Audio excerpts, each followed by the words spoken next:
Welcome to Library for Life. Here you'll find a wide variety of audiobooks across different categories, perfect for learning or relaxing before bedtime. Support us by hitting the like button and subscribing to stay updated with our latest releases. Section 1 of The Art of Controversy. The Art of Controversy by Arthur Schopenhauer. Translated by T. Bailey Saunders. Preliminary. Logic and dialectic. By the ancients, logic and dialectic were used as synonymous terms. Although logisesthai, to think over, to consider, to calculate, and dialegesthai, to converse, are two very different things. The name dialectic was, as we are informed by Diogenes Laertius, first used by Plato, and in the Phaedrus, Sophist, Republic Book 7 and elsewhere, we find that by dialectic he means the regular employment of the reason and skill in the practice of it. Aristotle also uses the word in this sense, but according to Laurentius Valla, he was the first to use logic too in a similar way. Footnote. He speaks of discerali logicae, that is, difficult points, protasis logicae, aporia logicae. End footnote.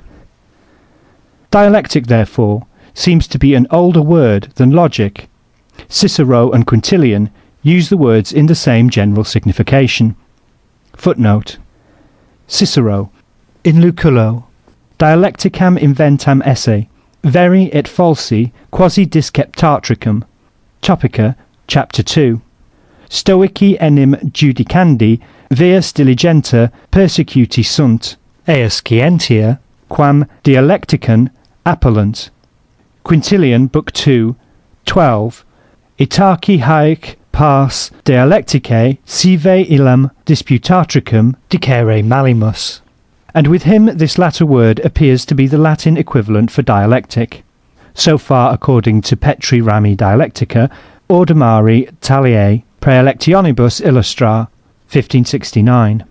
End footnote. This use of the words and synonymous terms lasted through the Middle Ages into modern times, in fact until the present day. But more recently, and in particular by Kant, dialectic has often been employed in a bad sense as meaning the art of sophistical controversy, and hence logic has been preferred as of the two the more innocent designation. Nevertheless, both originally meant the same thing, and in the last few years they have again been recognised as synonymous. It is a pity that the words have thus been used from of old, and that I am not quite at liberty to distinguish their meanings. Otherwise I should have preferred to define logic, from logos, word and reason, which are inseparable, as, quote, the science of the laws of thought, that is, of the method of reason, end quote, and dialectic, from dialegesthai, to converse, and every conversation communicates either facts or opinions, that is to say, it is historical or deliberative, as, quote, the art of disputation, end quote, in the modern sense of the word. It is clear then that logic deals with a subject of a purely a priori character, separable in definition from experience, namely the laws of thought, the process of reason, or the logos. The laws, that is, which reason follows when it is left to itself and not hindered, as in the case of a solitary thought on the part of a rational being who is in no way misled. Dialectic, on the other hand, would treat of the intercourse between two rational beings who, because they are rational, ought to think in common, but who, as soon as they cease to agree, like two clocks keeping exactly the same time, create a disputation or intellectual contest. Regarded as purely rational beings, the individuals would, I say, necessarily be in agreement, and their variation springs from the difference essential to individuality. In other words, it is drawn from experience. Logic, therefore, as the science of thought or the science of the process of pure reason, should be capable of being constructed a priori. Dialectic, for the most part, can be constructed only a posteriori. That is to say, we may learn its rules by an experiential knowledge of the disturbance which pure thought suffers through the difference of individuality manifested in the intercourse between two rational beings, and also by acquaintance with the means which disputants adopt in order to make good against one another their own individual thought, and to show that it is pure and objective. For human nature is such that if A and B are engaged in thinking in common, and are communicating their opinions to one another on any subject, so long as it is not a mere fact of history, and A perceives that B's thoughts on one and the same subject are not the same as his own, he does not begin by revising his own process of thinking so as to discover any mistake which he may have made, but he assumes that the mistake has occurred in B's. In other words, man is naturally obstinate, and this quality in him is attended with certain results, treated of in the branch of knowledge which I should like to call dialectic, but which, in order to avoid misunderstanding, I shall call controversial or eristical dialectic. Accordingly, it is the branch of knowledge which treats of the obstinacy natural to man. Eristic is only a harsher name for the same thing. Controversial dialectic is the art of disputing, and of disputing in such a way as to hold one's own, whether one is in the right or the wrong. Per fas et nefas. Footnote. According to Diogenes Laertius, volume 28, Aristotle put rhetoric and dialectic together as aiming at persuasion, to pithanon, and analytic and philosophy as aiming at truth. Aristotle does indeed distinguish between 1. Logic or analytic, as the theory or method of arriving at true or apodeictic conclusions, and 2. Dialectic, as the method of arriving at conclusions that are accepted or pass current as true, endoxa, probabilia. Conclusions in regard to which it is not taken for granted that they are false, and also not taken for granted that they are true in themselves, since that is not the point. What is this but the art of being in the right, whether one has any reason for being so or not? In other words, the art of attaining the appearance of truth, regardless of its substance. That is, then, as I put it above. Aristotle divides all conclusions into logical and dialectical in the manner described, and then into eristical. 3. Eristic is the method by which the form of the conclusion is correct, but the premises, the materials from which it is drawn, are not true, but only appear to be true. Finally, 4. Sophistic is the method in which the form of the conclusion is false, although it seems correct. These three last properly belong to the art of controversial dialectic, as they have no objective truth in view, but only the appearance of it, and pay no regard to truth itself. That is to say, they aim at victory. Aristotle's book on sophistic conclusions was edited apart from the others, and at a later date. It was the last book of his dialectic. End footnote. A man may be objectively in the right, and nevertheless, in the eyes of bystanders, and sometimes in his own, he may come off worst. For example, I may advance a proof of some assertion, and my adversary may refute the proof, and thus appear to have refuted the assertion, for which there may nevertheless be other proofs. In this case, of course, my adversary and I change places. He comes off best, although as a matter of fact he is in the wrong. If the reader asks how this is, I reply that it is simply the natural baseness of human nature. If human nature were not base, but thoroughly honourable, we should in every debate have no other aim than the discovery of truth. We should not in the least care whether the truth proved to be in favour of the opinion which we had begun by expressing, or of the opinion of our adversary. That we should regard as a matter of no moment, or at any rate a very secondary consideration. But as things are, it is the main concern.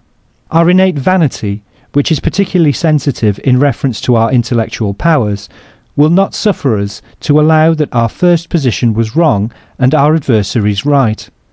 The way out of this difficulty would be simply to take the trouble always to form a correct judgment. For this a man would have to think before he spoke, but with most men innate vanity is accompanied by loquacity and innate dishonesty. They speak before they think, and even though they may afterwards perceive that they are wrong, and that what they assert is false, they want it to seem the contrary. The interest in truth, which may be presumed to have been their only motive when they started the proposition alleged to be true, now gives way to the interests of vanity, and so, for the sake of vanity, what is true must seem false, and what is false must seem true. However, this very dishonesty, this persistence in a proposition which seems false even to ourselves, has something to be said for it. It often happens that we begin with the firm conviction of the truth of our statement, but our opponent's argument appears to refute it. Should we abandon our position at once, we may discover later on that we were right after all. The proof we offered was false, but nevertheless there was a proof for our statement which was true. The argument which would have been our salvation did not occur to us at the moment. Hence we make it a rule to attack a counter-argument, even though to all appearances it is true and forcible, in the belief that its truth is only superficial, and that in the course of the dispute another argument will occur to us by which we may upset it, or succeed in confirming the truth of our statement. In this way we are almost compelled to become dishonest, or at any rate the temptation to do so is very great. Thus it is that the weakness of our intellect and the perversity of our will lend each other mutual support, and that, generally, a disputant fights not for truth, but for his proposition, as though it were a battle pro aris et focis. He sets to work per fas et nefas. Nay, as we have seen, he cannot easily do otherwise. As a rule, then, every man will insist on maintaining whatever he has said, even though for the moment he may consider it false or doubtful. Footnote: Machiavelli recommends his prince to make use of every moment that his neighbour is weak, in order to attack him, as otherwise his neighbour may do the same. If honour and fidelity prevailed in the world, it would be a different matter, but as these are qualities not to be expected, a man must not practise them himself, because he will meet with a bad return. It is just the same in a dispute.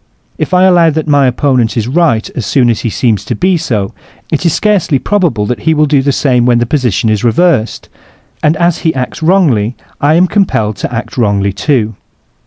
It is easy to say that we must yield to truth without any prepossession in favour of our own statements, but we cannot assume that our opponent will do it, and therefore we cannot do it either. Nay, if I were to abandon the position on which I had previously bestowed much thought, as soon as it appeared that he was right, it might easily happen that I might be misled by a momentary impression, and give up the truth in order to accept an error. End footnote. To some extent, every man is armed against such a procedure by his own cunning and villainy. He learns by daily experience, and thus comes to have his own natural dialectic, just as he has his own natural logic. But his dialectic is by no means as safe a guide as his logic. It is not so easy for anyone to think or draw an inference contrary to the laws of logic. False judgments are frequent, false conclusions are rare. A man cannot easily be deficient in natural logic, but he may very easily be deficient in natural dialectic, which is a gift apportioned in unequal measure. In so far, natural dialectic resembles the faculty of judgment, which differs in degree with every man, while reason, strictly speaking, is the same. For it often happens that in a matter in which a man is really in the right, he is confounded or refuted by merely superficial arguments, and if he emerges victorious from a contest, he owes it very often not so much to the correctness of his judgment in stating his proposition, as to the cunning and address with which he defended it. Here, as in all other cases, the best gifts are born with a man. Nevertheless, much may be done to make him a master of this art by practice, and also by a consideration of the tactics which may be used to defeat an opponent, or which he uses himself for a similar purpose. Therefore, even though logic may be of no very real practical use, dialectic may certainly be so, and Aristotle too seems to me to have drawn up his logic proper, or analytic, as a foundation and preparation for his dialectic, and to have made this his chief business. Logic is concerned with the mere form of propositions, dialectic with their contents or matter, in a word, with their substance. It was proper, therefore, to consider the general form of all propositions before proceeding to particulars. Aristotle does not define the object of dialectic as exactly as I have done it here, for while he allows that its principal object is disputation, he declares at the same time that it is also the discovery of truth. Footnote: Topica, Book 1, 2. End footnote. Again, he says later on that if from the philosophical point of view propositions are dealt with according to their truth, dialectic regards them according to their plausibility, or the measure in which they will win the approval and assent of others. Footnote: Topica, Book 1, 12. End footnote. He is aware that the objective truth of a proposition must be distinguished and separated from the way in which it is pressed home and approbation won for it, but he fails to draw a sufficiently sharp distinction between these two aspects of the matter so as to reserve dialectic for the latter alone. Footnote: On the other hand, in his book De Sophisticis Elenchis, he takes too much trouble to separate dialectic from sophistic and eristic, where the distinction is said to consist in this, that dialectical conclusions are true in their form and their contents, while sophistical and eristical conclusions are false. Eristic so far differs from sophistic, that while the master of eristic aims at mere victory, the sophist looks to the reputation, and with it the monetary rewards which he will gain. But whether a proposition is true in respect of its contents is far too uncertain a matter to form the foundation of the distinction in question, and it is a matter on which the disputant, least of all, can arrive at certainty. Nor is it disclosed in any very sure form, even by the result of the disputation. Therefore, when Aristotle speaks of dialectic, we must include in it sophistic, eristic, and peirastic, and define it as, quote, the art of getting the best of it in a dispute, end quote, in which unquestionably the safest plan is to be in the right to begin with. But this in itself is not enough in the existing disposition of mankind, and on the other hand, with the weakness of the human intellect, it is not altogether necessary. Other expedients are required, which, just because they are unnecessary to the attainment of objective truth, may also be used when a man is objectively in the wrong, and whether or not this is the case is hardly ever a matter of complete certainty. I am of opinion, therefore, that a sharper distinction should be drawn between dialectic and logic than Aristotle has given us, that to logic we should assign objective truth as far as is merely formal, and that dialectic should be confined to the art of gaining one's point, and contrarily, that sophistic and eristic should not be distinguished from dialectic in Aristotle's fashion, since the difference which he draws rests on objective and material truth, and in regard to what this is, we cannot attain any clear certainty before discussion, but we are compelled, with Pilate, to ask, what is truth? For truth is in the depths. En butho hai haletheia, a saying of Democritus, Diogenes Laertius, 972. Two men often engage in a warm dispute, and then return to their homes, each of the other's opinion, which he has exchanged for his own. It is easy to say that in every dispute we should have no other aim than the advancement of truth, but before dispute no one knows where it is, and through his opponent's arguments and his own, a man is misled. End footnote. The rules which he often gives for dialectic contain some of those which properly belong to logic, and hence it appears to me that he has not provided a clear solution of the problem. We must always keep the subject of one branch of knowledge quite distinct from that of any other. To form a clear idea of the province of dialectic, we must pay no attention to objective truth, which is an affair of logic.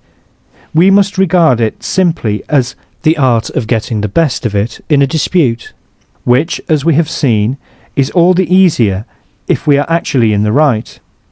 In itself, dialectic has nothing to do but show how a man may defend himself against attacks of every kind, and especially against dishonest attacks, and in the same fashion, how he may attack another man's statement without contradicting himself, or generally without being defeated. The discovery of objective truth must be separated from the art of winning acceptance for propositions. For objective truth is an entirely different matter. It is the business of sound judgment, reflection, and experience, for which there is no special art. Such, then, is the aim of dialectic. It has been defined as the logic of appearance, but the definition is a wrong one, as in that case it could only be used to repel false propositions.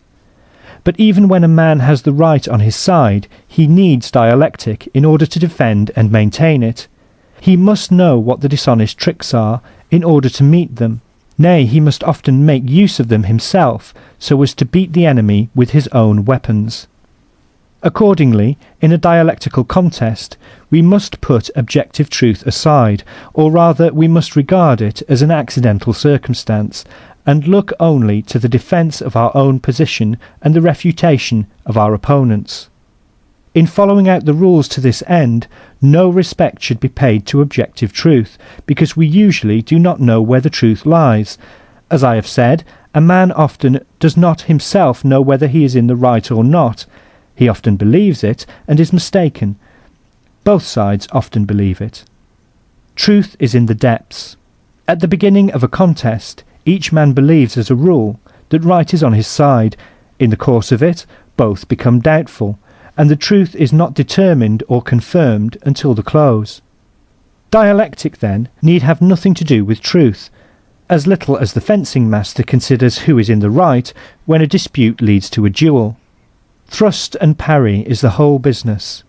Dialectic is the art of intellectual fencing, and it is only when we so regard it that we can erect it into a branch of knowledge. For if we take purely objective truth as our aim, we are reduced to mere logic. If we take the maintenance of false propositions, it is mere sophistic. And in either case, it would have to be assumed that we were aware of what was true and what was false, and it is seldom that we have any clear idea of the truth beforehand.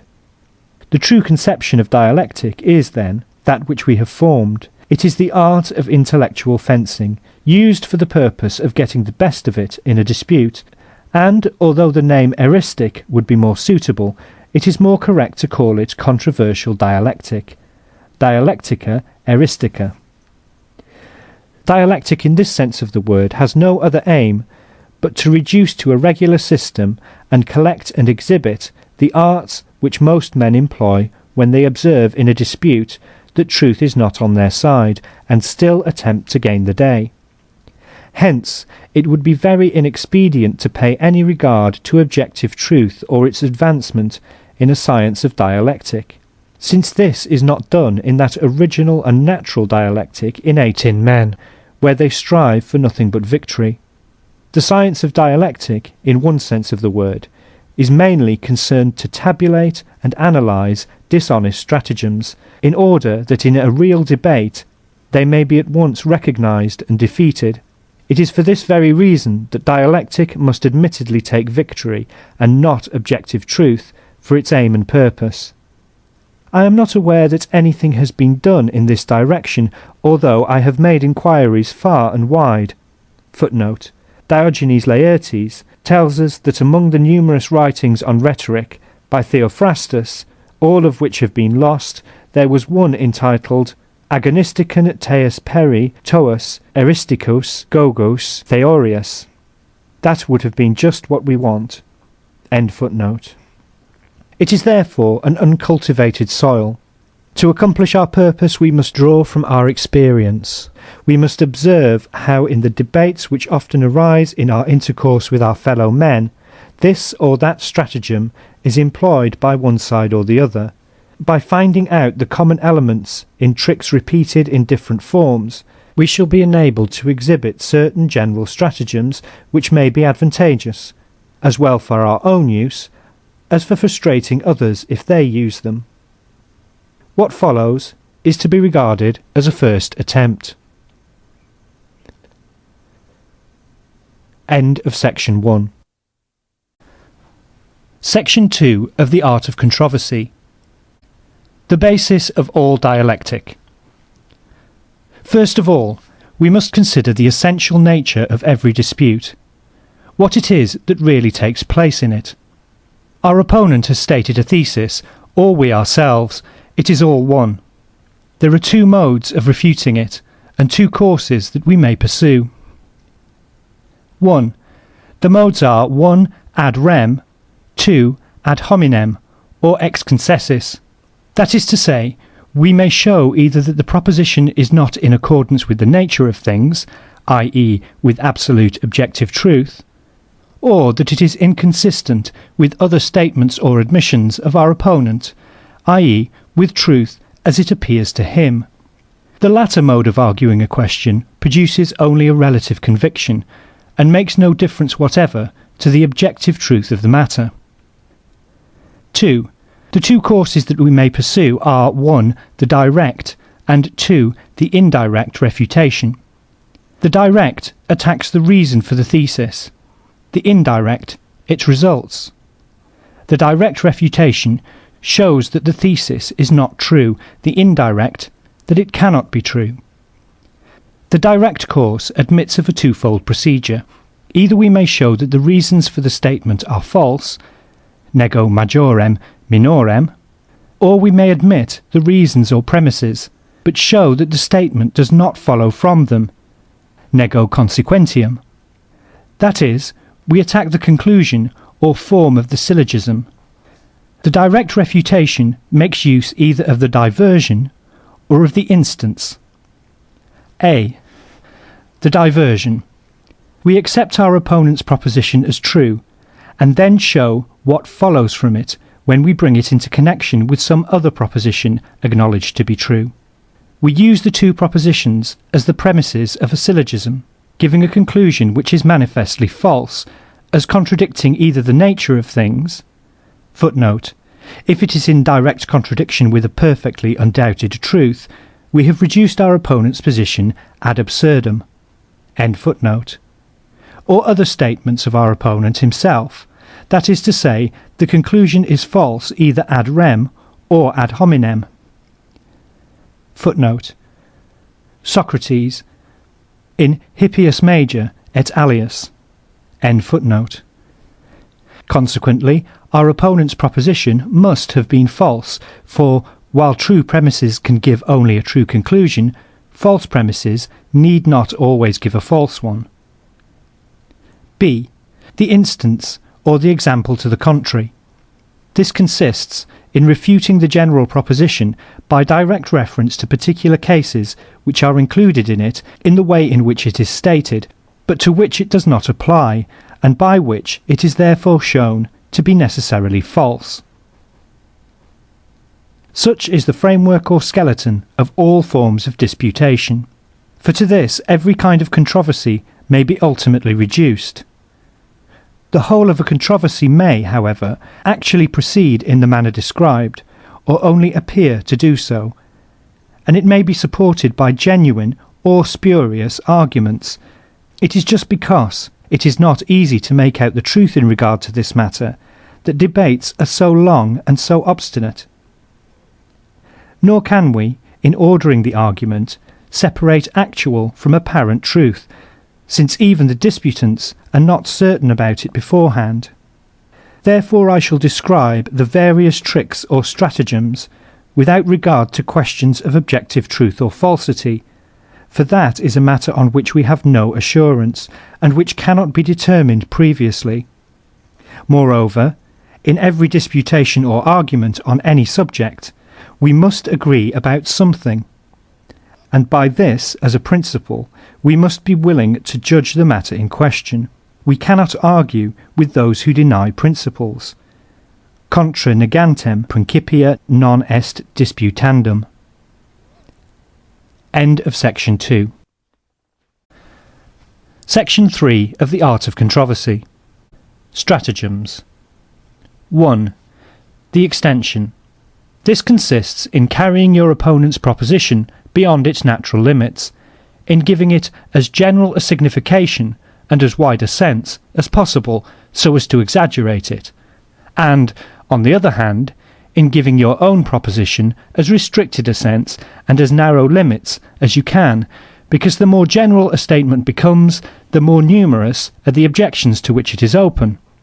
The defence consists in an accurate statement of the point or essential question at issue. Example 1. I asserted that the English were supreme in drama. My opponent attempted to give an instance to the contrary, and replied that it was a well-known fact that in music, and consequently in opera, they could do nothing at all. I repelled the attack by reminding him that music was not included in dramatic art, which covered tragedy and comedy alone. This he knew very well. What he had done was to try to generalize my proposition so that it would apply to all theatrical representations, and consequently to opera and then to music, in order to make certain of defeating me.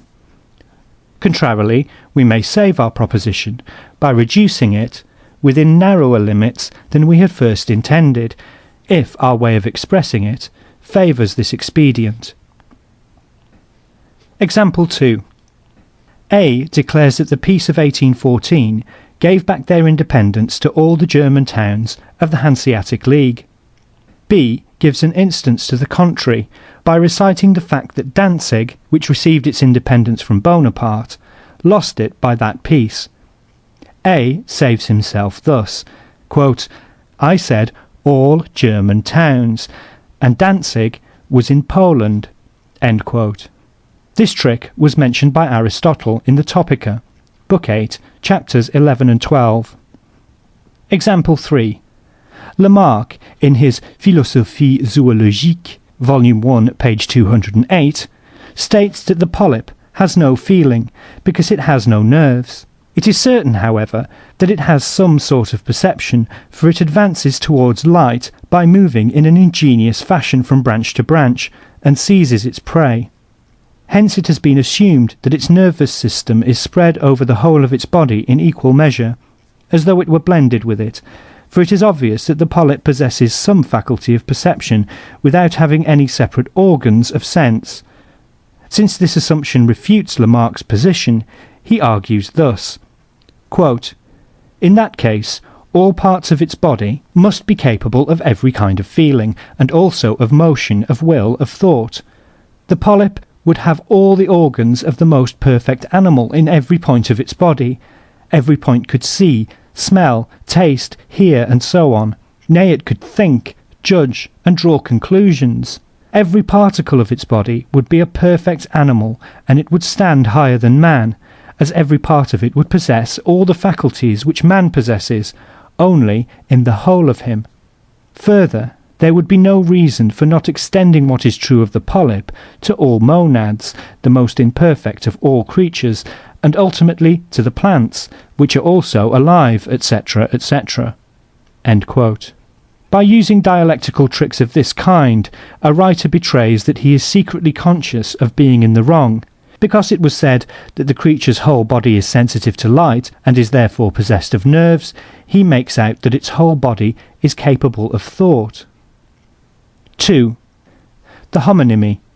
This trick is to extend a proposition to something which has little or nothing in common with the matter in question, but the similarity of the word, then to refute it triumphantly, and so claim credit for having refuted the original statement. It may be noted here that synonyms are two words for the same conception. Homonyms, two conceptions which are covered by the same word. See Aristotle, Topica, Book 1, chapter 13. Deep, cutting, high, used at one moment of bodies, at another of tones, are homonyms. Honourable and honest are synonyms. This is a trick which may be regarded as identical with the sophism ex homonymia, although, if the sophism is obvious, it will deceive no one. Every light can be extinguished. The intellect is a light, therefore it can be extinguished. Here it is at once clear that there are four terms in the syllogism, light being used both in a real and in a metaphorical sense. But if the sophism takes a subtle form, it is of course apt to mislead, especially where the conceptions which are covered by the same word are related and inclined to be interchangeable. It is never subtle enough to deceive if it is used intentionally, and therefore cases of it must be collected from actual and individual experience. It would be a very good thing if every trick could receive some short and obviously appropriate name, so that when a man used this or that particular trick, he could be at once reproached for it. I will give 2 examples of the homonymy. Example 1.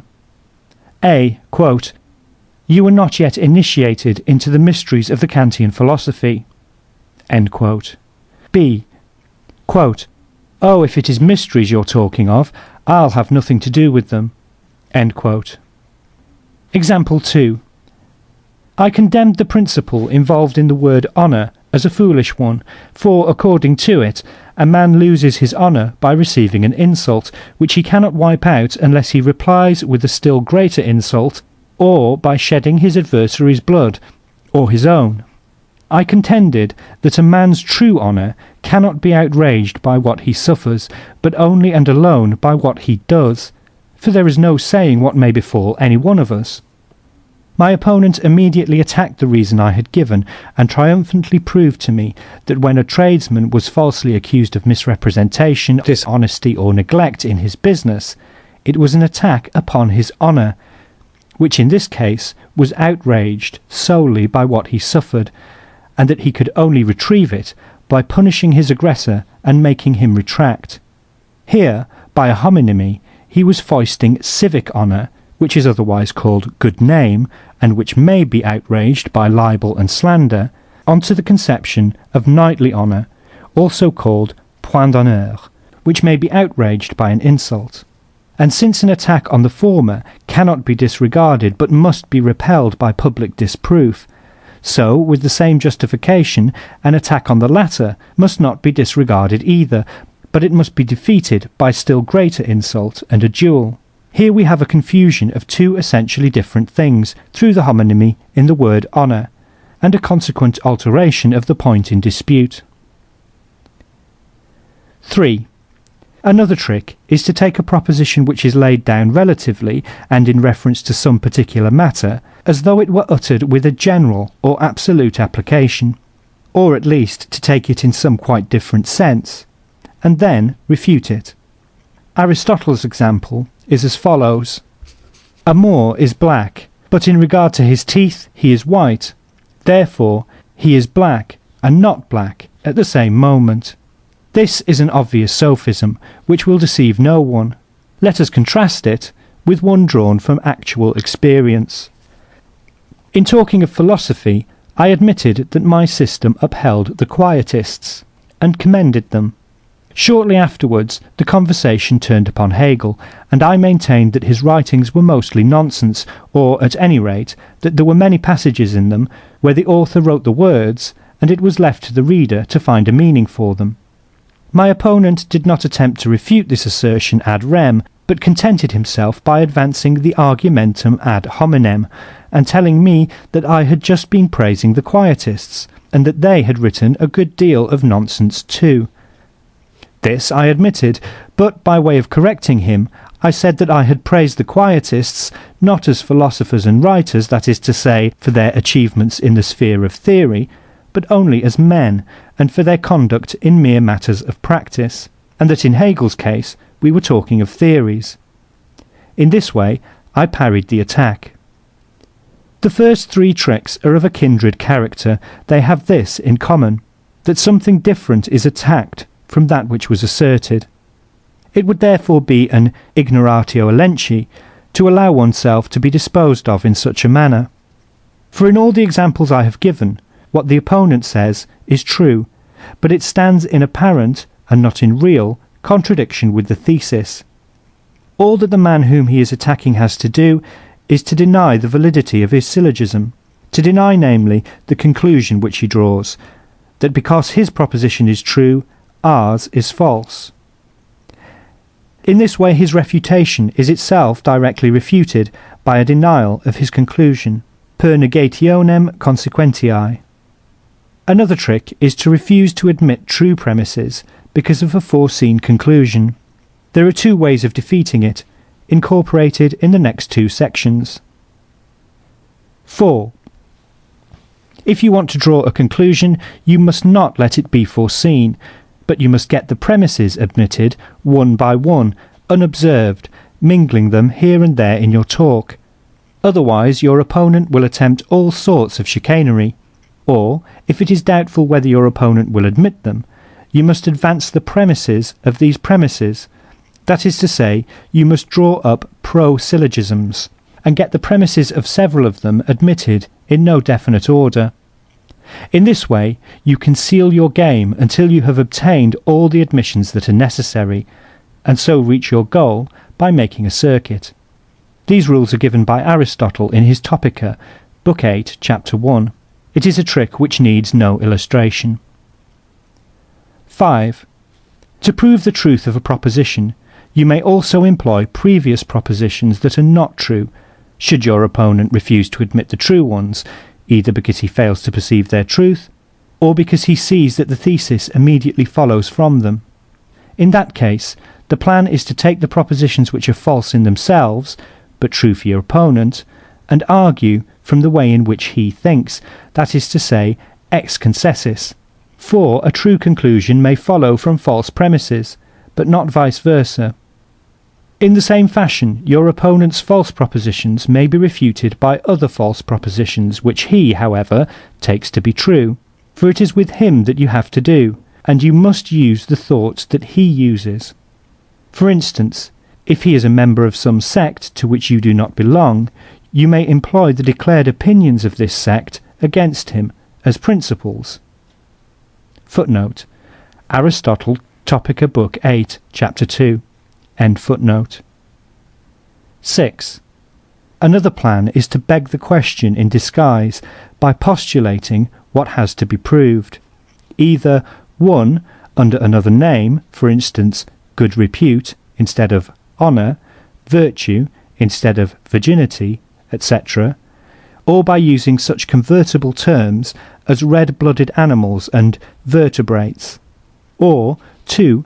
By making a general assumption covering the particular point in dispute, for instance, maintaining the uncertainty of medicine by postulating the uncertainty of all human knowledge. 3. If, vice versa, two things follow one from the other, and one is to be proved, you may postulate the other. 4. If a general proposition is to be proved, you may get your opponent to admit every one of the particulars. This is the converse of the second. Footnote: Aristotle, Topica, Book 8, Chapter 11. The last chapter of this work contains some good rules for the practice of dialectics. End footnote. 7. Should the disputation be conducted on somewhat strict and formal lines, and there be a desire to arrive at a very clear understanding, he who states the proposition and wants to prove it may proceed against his opponent by question in order to show the truth of the statement from his admissions. The erotomatic or Socratic method was especially in use amongst the ancients, and this and some of the tricks following later are akin to it. Footnote: They are all a free version of Chapter 15 of Aristotle's De Sophistici Elenchis. End footnote. The plan is to ask a great many wide-reaching questions at once, so as to hide what you want to get admitted, and, on the other hand, quickly propound the argument resulting from the admissions, for those who are slow of understanding cannot follow accurately, and do not notice any mistakes or gaps there may be in the demonstration. 8. This trick consists in making your opponent angry, for when he is angry he is incapable of judging aright and perceiving where his advantage lies. You can make him angry by doing him repeated injustice or practising some kind of chicanery, and being generally insolent. 9. Or you may put questions in an order different from that which the conclusion to be drawn from them requires, and transpose them, so as not to let him know at what you are aiming. He can then take no precautions. You may also use his answers for different or even opposite conclusions according to their character. This is akin to the trick of masking your procedure. 10. If you observe that your opponent designedly returns a negative answer to the questions which, for the sake of your proposition, you want him to answer in the affirmative, you must ask the converse of the proposition, as though it were that which you are anxious to see affirmed, or, at any rate, you may give him his choice of both, so that he may not perceive which of them you are asking him to affirm. End of Section 3. Section 4 of The Art of Controversy. Stratagems, Part 2. 11. If you make an induction, and your opponent grants you the particular cases by which it is to be supported, you must refrain from asking him if he also admits the general truth which issues from the particulars, but introduce it afterwards as a settled and admitted fact, for, in the meanwhile, he will himself come to believe that he has admitted it, and the same impression will be received by the audience, because they will remember the many questions as to the particulars, and suppose that they must, of course, have attained their end. 12. If the conversation turns upon some general conception which has no particular name, but requires some figurative or metaphorical designation, you must begin by choosing a metaphor that is favourable to your proposition. For instance, the names used to denote the two political parties in Spain, Civiles and Libertates, are obviously chosen by the latter.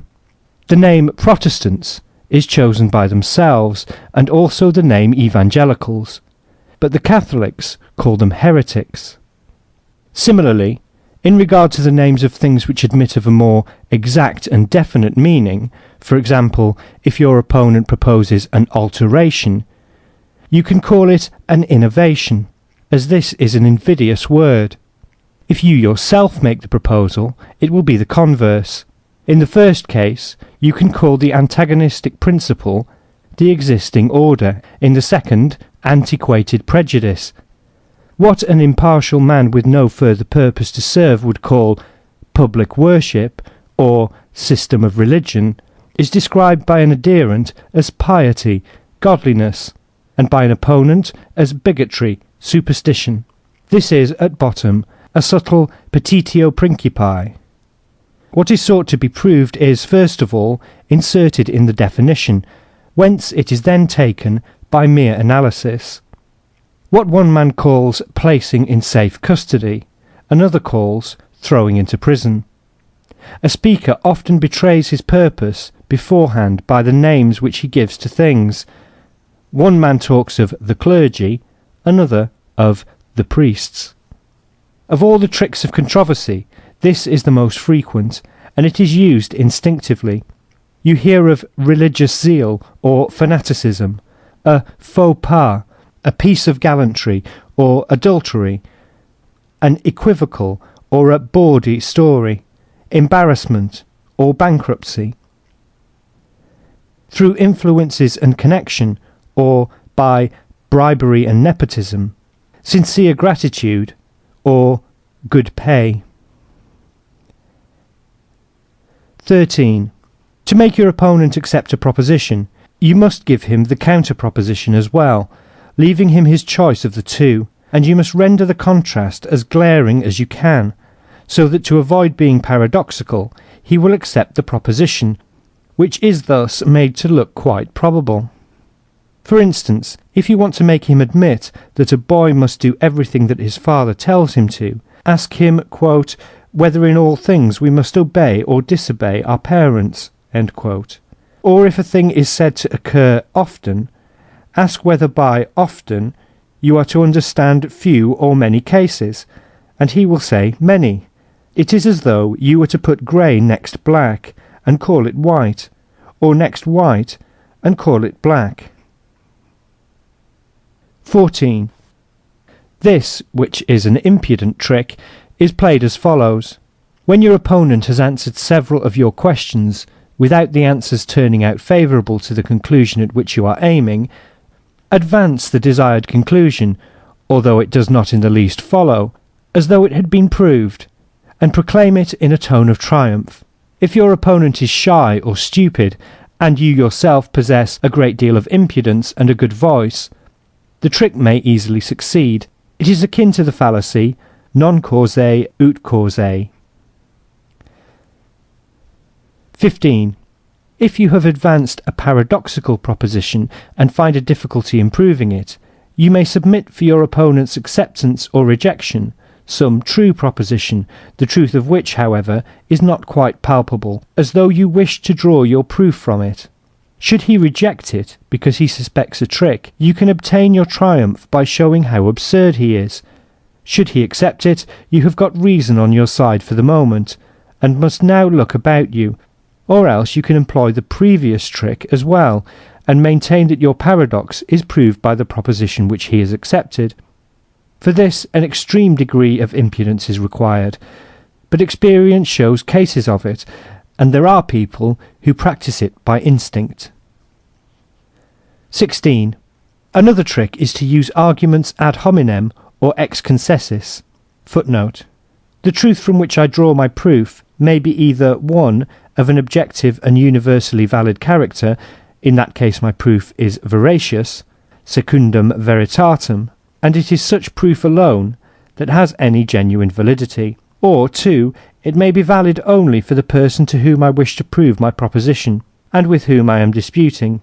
He has, that is to say, either taken up some position once for all as a prejudice, or hastily admitted it in the course of the dispute, and on this I ground my proof. In that case, it is a proof valid only for this particular man, ad hominem. I compel my opponent to grant my proposition, but I fail to establish it as a truth of universal validity. My proof avails for my opponent alone, but for no one else. For example, if my opponent is a devotee of Kant's, and I grant my proof on some utterance of that philosopher, it is a proof which in itself is only ad hominem. If he is a Mohammedan, I may prove my point by reference to a passage in the Quran, and that is sufficient for him, but here it is only a proof ad hominem. End footnote. When your opponent makes a proposition, you must try to see whether it is not in some way, if needs be only apparently, inconsistent with some other proposition which he has made or admitted, or with the principles of a school or sect which he has commended and approved, or with the actions of those who support the sect, or else with those who give it only an apparent and spurious support, or with his own actions or want of action. For example, should he defend suicide, you may at once exclaim, "Why don't you hang yourself?" Should he maintain that Berlin is an unpleasant place to live in, you must say, "Why don't you leave by the first train?" Some such claptrap is always possible. 17. If your opponent presses you with a counterproof, you will often be able to save yourself by advancing some subtle distinction, which, it is true, had not previously occurred to you, that is, if the matter admits of a double application, or of being taken in any ambiguous sense. 18. If you observe that your opponent has taken up a line of argument which will end in your defeat, you must not allow him to carry it to its conclusion, but interrupt the course of the dispute in time, or break it off altogether, or lead him away from the subject, and bring him to others. In short, you must effect the trick which will be noticed later on, the mutatio controversiae. See section 29. 19. Should your opponent expressly challenge you to produce any objection to some definite point in his argument, and you have nothing much to say, you must try to give the matter a general turn, and then talk against that. If you are called upon to say why a particular physical hypothesis cannot be accepted, you may speak of the fallibility of human knowledge, and give various illustrations of it. 20. When you have elicited all your premises, and your opponent has admitted them, you must refrain from asking him for the conclusion, but draw it at once for yourself. Nay, even though one or other of the premises should be lacking, you may take it as though it too had been admitted, and draw the conclusion. This trick is an application of the fallacy non causae ut causae. End of section 4. Section 5 of the Art of Controversy. 21. When your opponent uses a merely superficial or sophistical argument, and you see through it, you can, it is true, refute it by setting forth its captious and superficial character. But it is better to meet him with a counter-argument which is just as superficial and sophistical, and so dispose of him. For it is with victory that you are concerned, and not with truth. If, for example, he adopts an argument ad hominem, it is sufficient to take the force out of it by a counter-argumentum ad hominem or argumentum ex concessis. And, in general, instead of setting forth the true state of the case at equal length, it is shorter to take this course, if it lies open to you. 22. If your opponent requires you to admit something from which the point in dispute will immediately follow, you must refuse to do so, declaring that it is a petitio principii. For he and the audience will regard a proposition which is near akin to the point in dispute as identical with it, and in this way you will deprive him of his best argument. 23. Contradiction and contention irritate a man into exaggerating his statement. By contradicting your opponent, you may drive him into extending beyond its proper limits a statement which, at all events within those limits and in itself, is true. And when you refute this exaggerated form of it, you look as though you had also refuted his original statement. Contrarily, you must take care not to allow yourself to be misled by contradictions into exaggerating or extending a statement of your own. It will often happen that your opponent will himself directly try to extend your statement further than you meant it. Here you must at once stop him and bring him back to the limits which you set up. That's what I said, and no more. 24. This trick consists in stating a false syllogism. Your opponent makes a proposition, and by false inference and distortion of his ideas, you force from it other propositions, which it does not contain, and he does not in the least mean, nay, which are absurd or dangerous. It then looks as if his proposition gave rise to others which are inconsistent either with themselves or with some other acknowledged truth, and so it appears to be indirectly refuted. This is the diversion, and it is another application of the fallacy non causae ut causae. 25. This is a case of the diversion by means of an instance to the contrary. With an induction, Greek epagoge, a great number of particular instances are required in order to establish it as a universal proposition. But with the diversion, Greek apagoge, a single instance to which the proposition does not apply is all that is necessary to overthrow it. This is a controversial method known as the instance, instantia, Greek instasis. For example, quote, all ruminants are horned, end quote, is a proposition which may be upset by the single instance of the camel. The instance is a case in which a universal truth is sought to be applied, and something is inserted in the fundamental definition of it, which is not universally true, and by which it is upset. But there is room for mistake, and when this trick is employed by your opponent, you must observe 1. Whether the example which he gives is really true, for there are problems of which the only true solution is that the case in point is not true, for example, many miracles, ghost stories, and so on. And 2. Whether it really comes under the conception of the truth thus stated, for it may only appear to do so, and the matter is one to be settled by precise distinctions. And 3. Whether it is really inconsistent with this conception, for this again may be only an apparent inconsistency. 26. A brilliant move is the retorsio argumenti, or turning of the tables, by which your opponent's argument is turned against himself. He declares, for instance, quote, so-and-so is a child, you must make allowance for him. End quote. You retort, quote, just because he is a child, I must correct him, otherwise he will persist in his bad habits. End quote. 27. Should your opponent surprise you by becoming particularly angry at an argument, you must urge it with all the more zeal, not only because it is a good thing to make him angry, but because it may be presumed that you have here put your finger on the weak side of his case, and that just here he is more open to attack than even for the moment you perceive. 28. This is chiefly practicable in a dispute between scholars in the presence of the unlearned. If you have no argument ad rem, and none either ad hominem, you can make one ad auditores.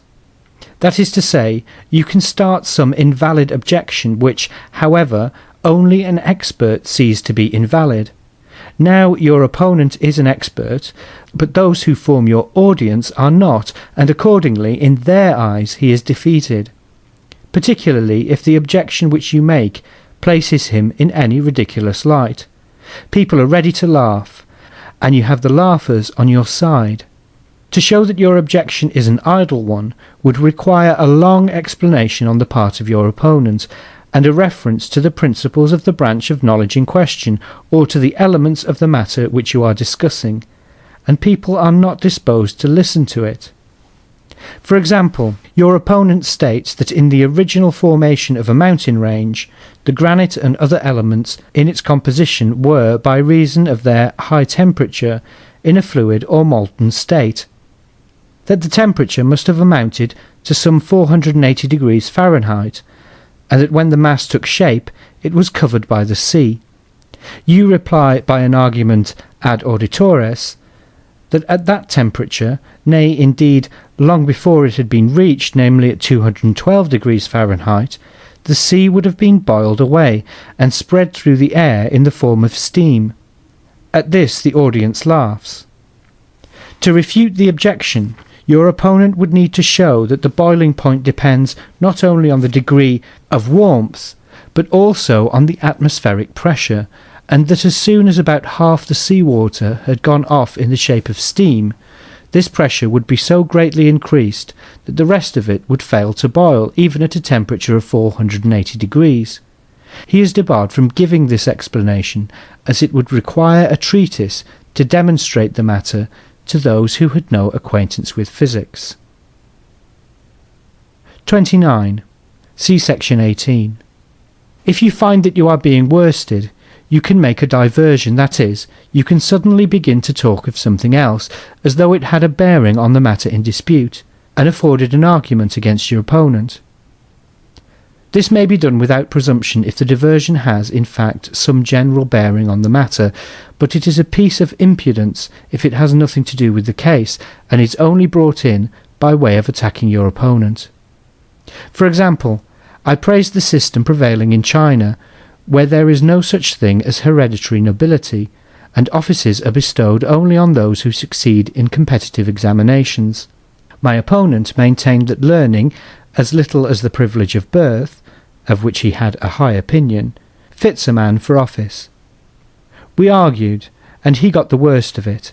Then he made a diversion, and declared that in China all ranks were punished with the bastinado, which he connected with the immoderate indulgence in tea, and proceeded to make both of them a subject of reproach to the Chinese.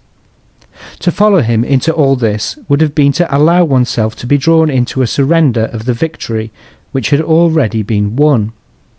The diversion is mere impudence if it completely abandons the point in dispute, and raises, for instance, some such objection as, "Yes, and you also said just now," and so on. For then the argument becomes to some extent personal, of the kind which will be treated of in the last section. Strictly speaking, it is halfway between the argumentum ad personam, which will there be discussed, and the argumentum ad hominem.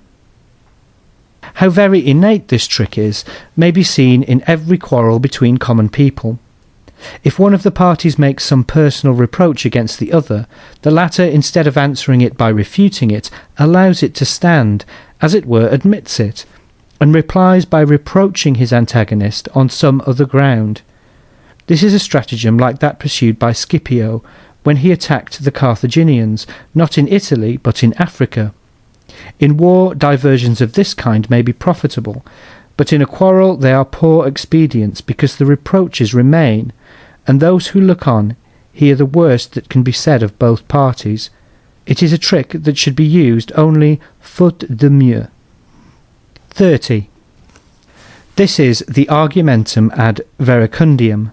It consists in making an appeal to authority rather than reason, and in using such an authority as may suit the degree of knowledge possessed by your opponent.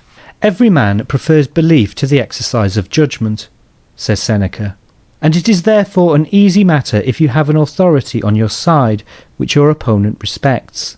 The more limited his capacity and knowledge, the greater is the number of the authorities who weigh with him. But if his capacity and knowledge are of a high order, there are very few, indeed hardly any at all.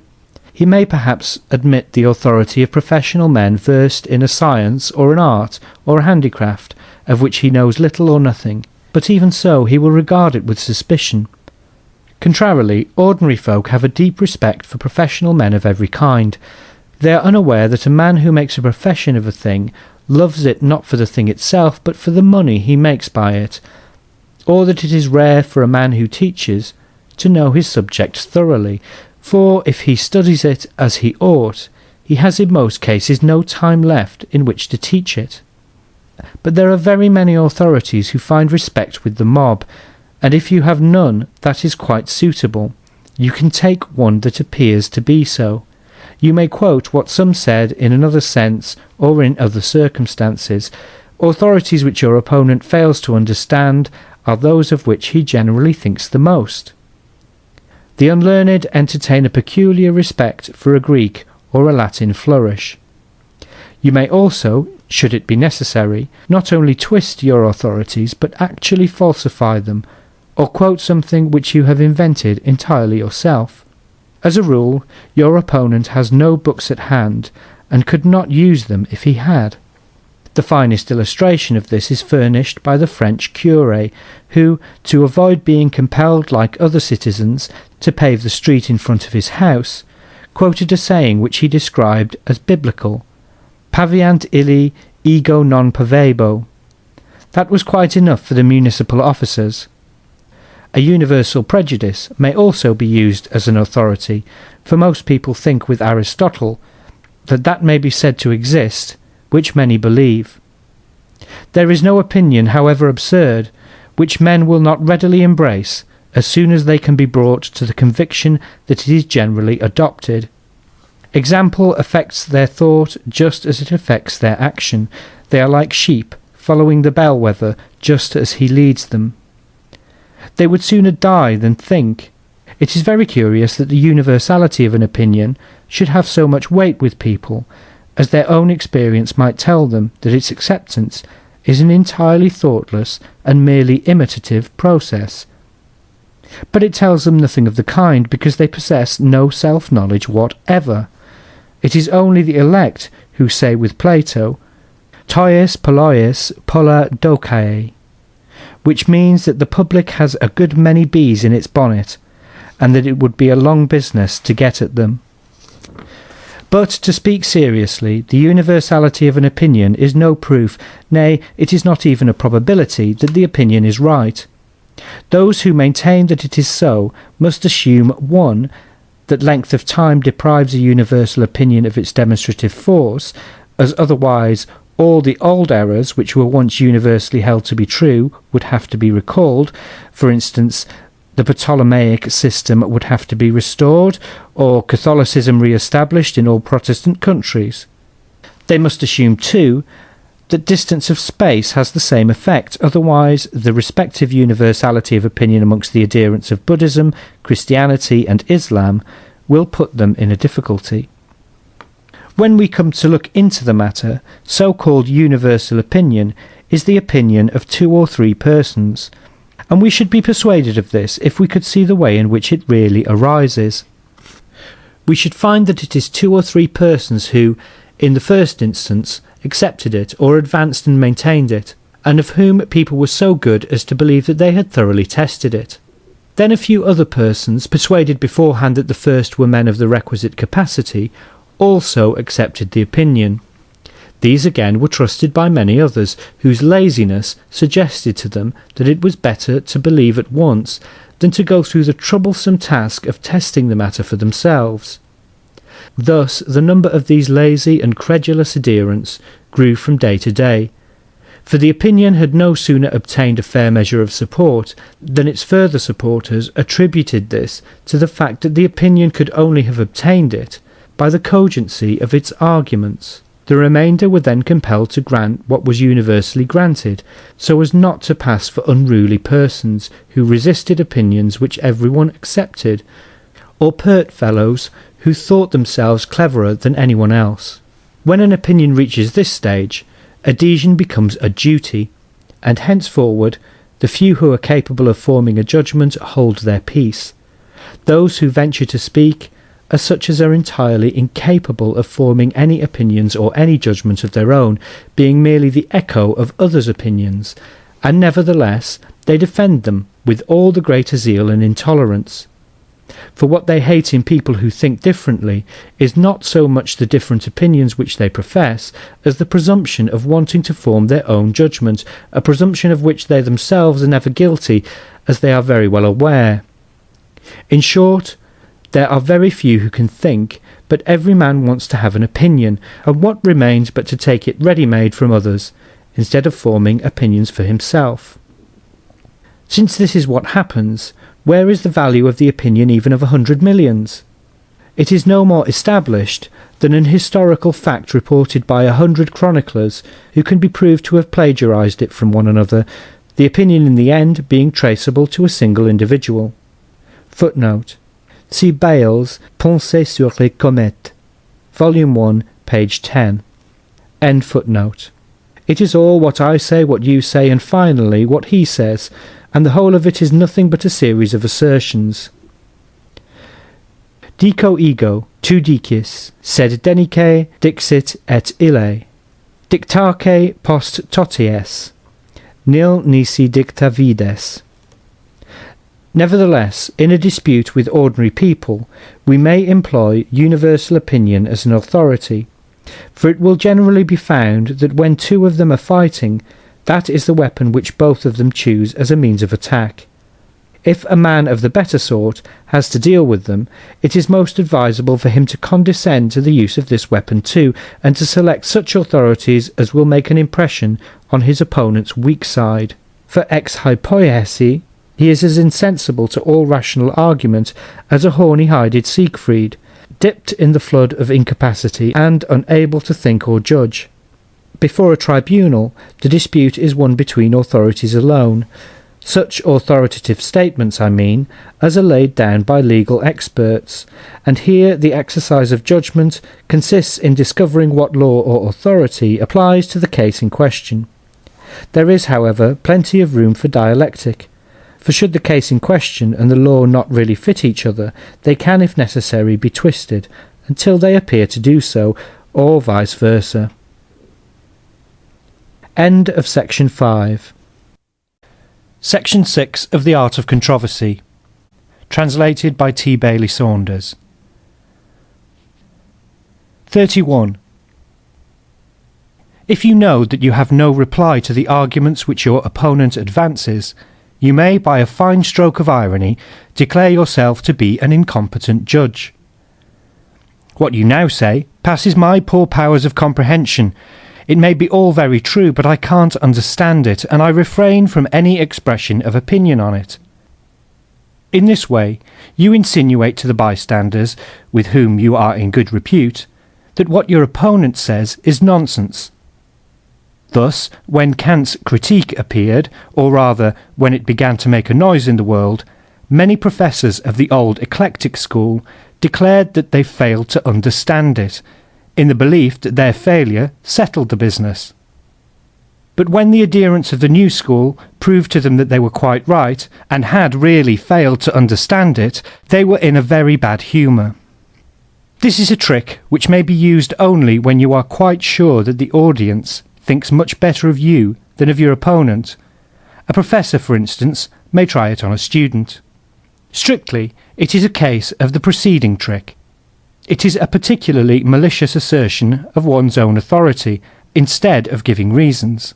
The counter-trick is to say, "I beg your pardon, but with your penetrating intellect, it must be very easy for you to understand anything, and it can only be my poor statement of the matter that is at fault," and then go on to rub it into him until he understands it nolens volens, and sees for himself that it was really his own fault alone. In this way you parry his attack. With the greatest politeness he wanted to insinuate that you were talking nonsense, and you, with equal courtesy, prove to him that he is a fool. 32. If you are confronted with an assertion, there is a short way of getting rid of it, or at any rate of throwing suspicion on it, by putting it in some odious category, even though the connection is only apparent, or else of a loose character.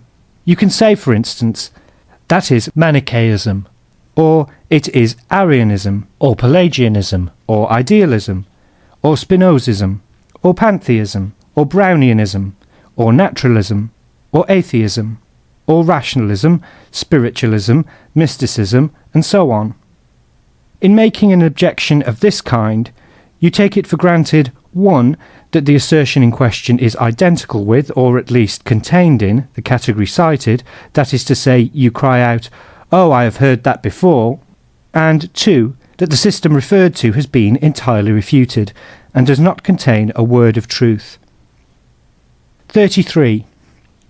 That's all very well in theory, but it won't do in practice. In this sophism you admit the premises but deny the conclusion, in contradiction with a well-known rule of logic. The assertion is based upon an impossibility. What is right in theory must work in practice, and if it does not, there is a mistake in the theory. Something has been overlooked and not allowed for. And consequently, what is wrong in practice is wrong in theory too. 34.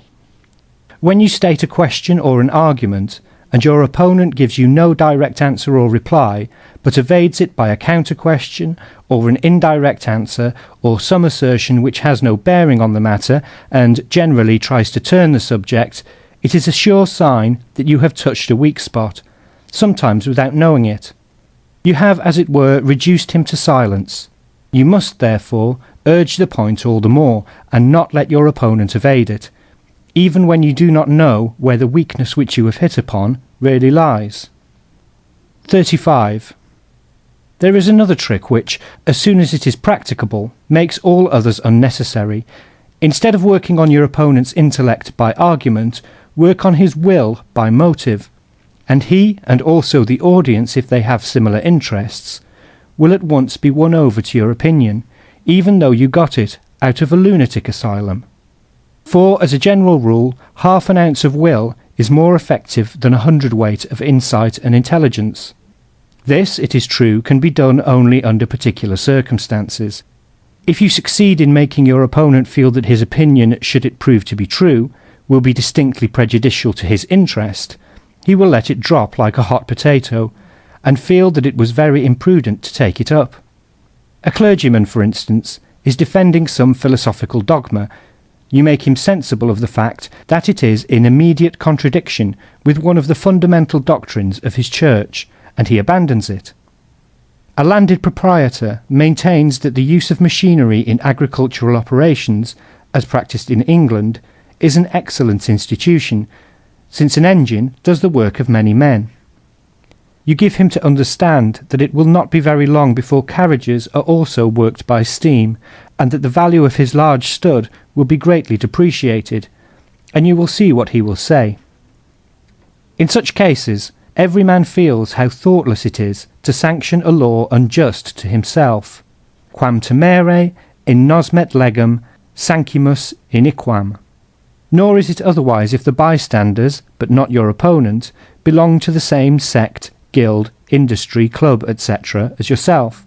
Let his thesis be never so true, as soon as you hint that it is prejudicial to the common interests of the said society, all the bystanders will find that your opponent's arguments, however excellent they be, are weak and contemptible, and that yours, on the other hand, though they were random conjecture, are correct and to the point.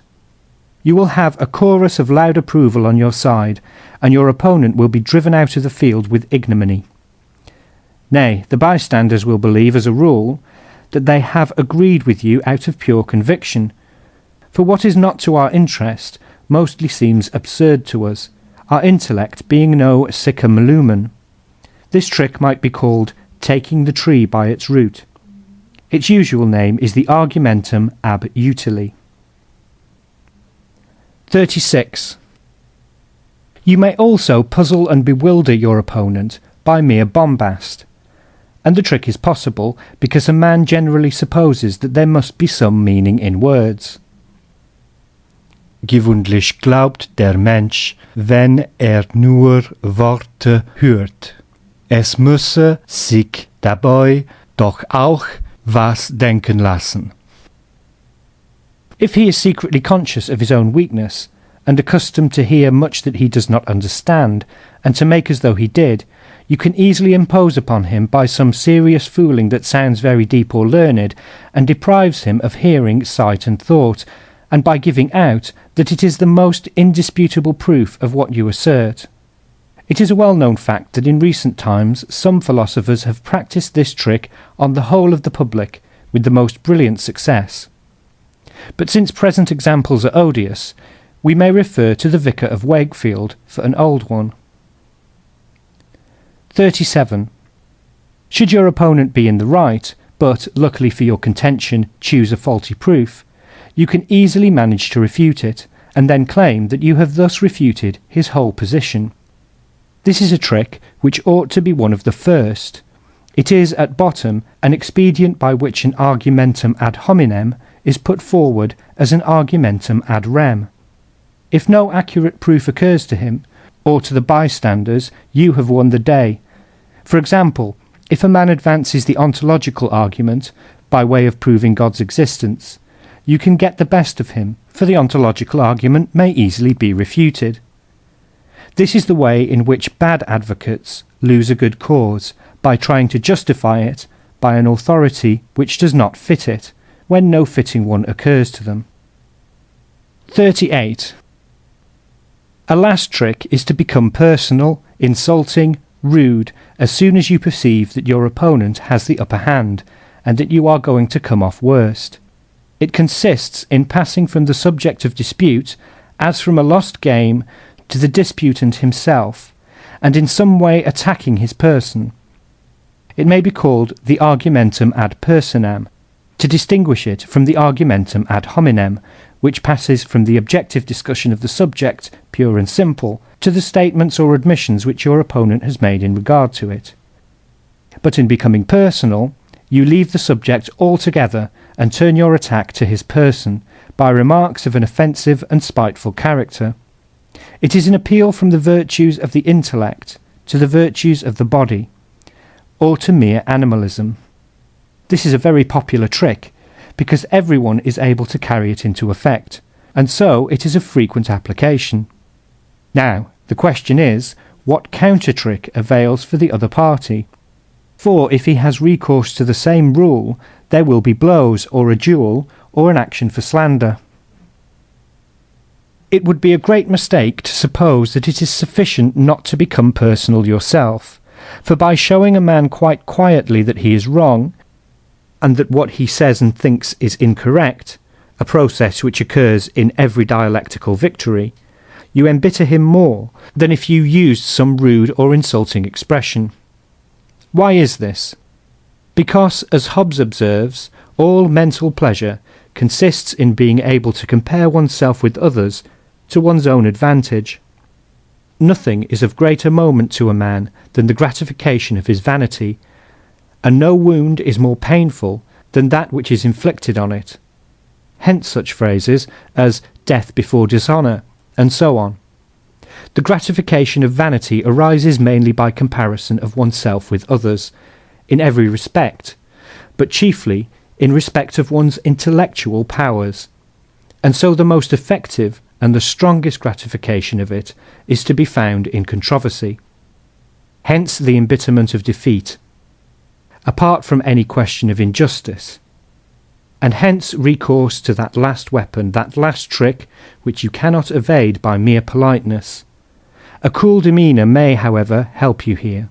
If, as soon as your opponent becomes personal, you quietly reply, "That has no bearing on the point in dispute," and immediately bring the conversation back to it, and continue to show him that he is wrong, without taking any notice of his insults.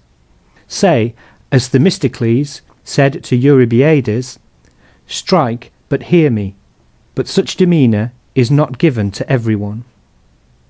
Footnote: Elementa philosophica de sive. End footnote. As a sharpening of wits, controversy is often indeed of mutual advantage, in order to correct one's thoughts and awaken new views. But in learning and in mental power, both disputants must be tolerably equal. If one of them lacks learning, he will fail to understand the other, and he is not on the same level with his antagonist. If he lacks mental power, he will be embittered, and led into dishonest tricks, and end by being rude. The only safe rule, therefore, is that which Aristotle mentions in the last chapter of his Topica: not to dispute with the first person you meet, but only with those of your acquaintances, of whom you know that they possess sufficient intelligence and self-respect not to advance absurdities, to appeal to reason and not to authority, and to listen to reason and yield to it, and finally, to cherish truth, to be willing to accept reason even from an opponent, and to be just enough to bear being proved to be in the wrong, should truth lie with him. From this it follows that scarcely one man in 100 is worth your disputing with him. You may let the remainder say what they please, for everyone is at liberty to be a fool. Desipere est jus gentium. Remember what Voltaire says: La paix vaut encore mieux que la vérité. Remember also an Arabian proverb, which tells us that on the tree of silence there hangs its fruit, which is peace. End of section 6. Section 7 of The Art of Controversy by Arthur Schopenhauer. On the comparative place of interest and beauty in works of art.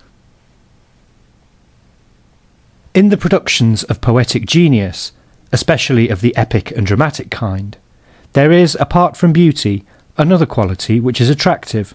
I mean interest. The beauty of a work of art consists in the fact that it holds up a clear mirror to certain ideas inherent in the world in general. The beauty of a work of poetic art, in particular, is that it renders the ideas inherent in mankind, and thereby leads it to a knowledge of these ideas. The means which poetry uses for this end are the exhibition of significant characters and the invention of circumstances which will bring about significant situations, giving occasion to the characters to unfold their peculiarities and show what is in them, so that by some such representation a clearer and fuller knowledge of the many-sided idea of humanity may be attained. Beauty, however, in its general aspect, is the inseparable characteristic of the idea when it has become known. In other words, everything is beautiful in which an idea is revealed, for to be beautiful means no more than clearly to express an idea. Thus we perceive that beauty is always an affair of knowledge, and that it appeals to the knowing subject, and not to the will. Nay, it is a fact that the apprehension of beauty on the part of the subject involves a complete suppression of the will. On the other hand, we call drama or descriptive poetry interesting when it represents events and actions of a kind which necessarily arouse concern or sympathy, like that which we feel in real events involving our own person. The fate of the person represented in them is felt in just the same fashion as our own. We await the development of events with anxiety. We eagerly follow their course. Our hearts quicken when the hero is threatened. Our pulse falters as the danger reaches its acme, and throbs again when he is suddenly rescued. Until we reach the end of the story, we cannot put the book aside. We lie away far into the night, sympathising with our hero's troubles as though they were our own. Nay, instead of finding pleasure and recreation in such representations, we should feel all the pain which real life often inflicts upon us, or at least the kind which pursues us in our uneasy dreams, if, in the act of reading or looking at the stage, we had not the firm ground of reality always beneath our feet.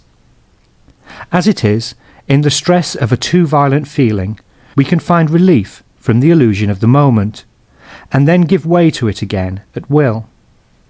Moreover, we can gain this relief without any such violent transition as occurs in a dream, when we rid ourselves of its terrors only by the act of waking. It is obvious that what is affected by poetry of this character is our will, and not merely our intellectual powers pure and simple. The word interest means, therefore, that which arouses the concern of the individual will, quod nostra interest. And here it is that beauty is clearly distinguished from interest. The one is an affair of the intellect, and that, too, of the purest and simplest kind. The other works upon the will. Beauty, then, consists in an apprehension of ideas, and knowledge of this character is beyond the range of the principle that nothing happens without a cause. Interest, on the other hand, has its origin nowhere but in the course of events, that is to say, in the complexities which are possible only through the action of this principle in its different forms. We have now obtained a clear conception of the essential difference between the beauty and the interest of a work of art. We have recognized that beauty is the true end of every art, and therefore also of the poetic art. It now remains to raise the question whether the interest of a work of art is a second end, or a means to the exhibition of its beauty, or whether the interest of it is produced by its beauty as an essential concomitant, and comes of itself as soon as it is beautiful, or whether interest is at any rate compatible with the main end of art, or finally, whether it is a hindrance to it. In the first place, it is to be observed that the interest of a work of art is confined to works of poetic art. It does not exist in the case of fine art, or of music or architecture. Nay, with these forms of art it is not even conceivable, unless indeed the interest be of an entirely personal character, and confined to one or two spectators, as for example when a picture is a portrait of someone whom we love or hate, the building my house or my prison, the music my wedding dance, or the tune to which I marched to the war. Interest of this kind is clearly quite foreign to the essence and purpose of art.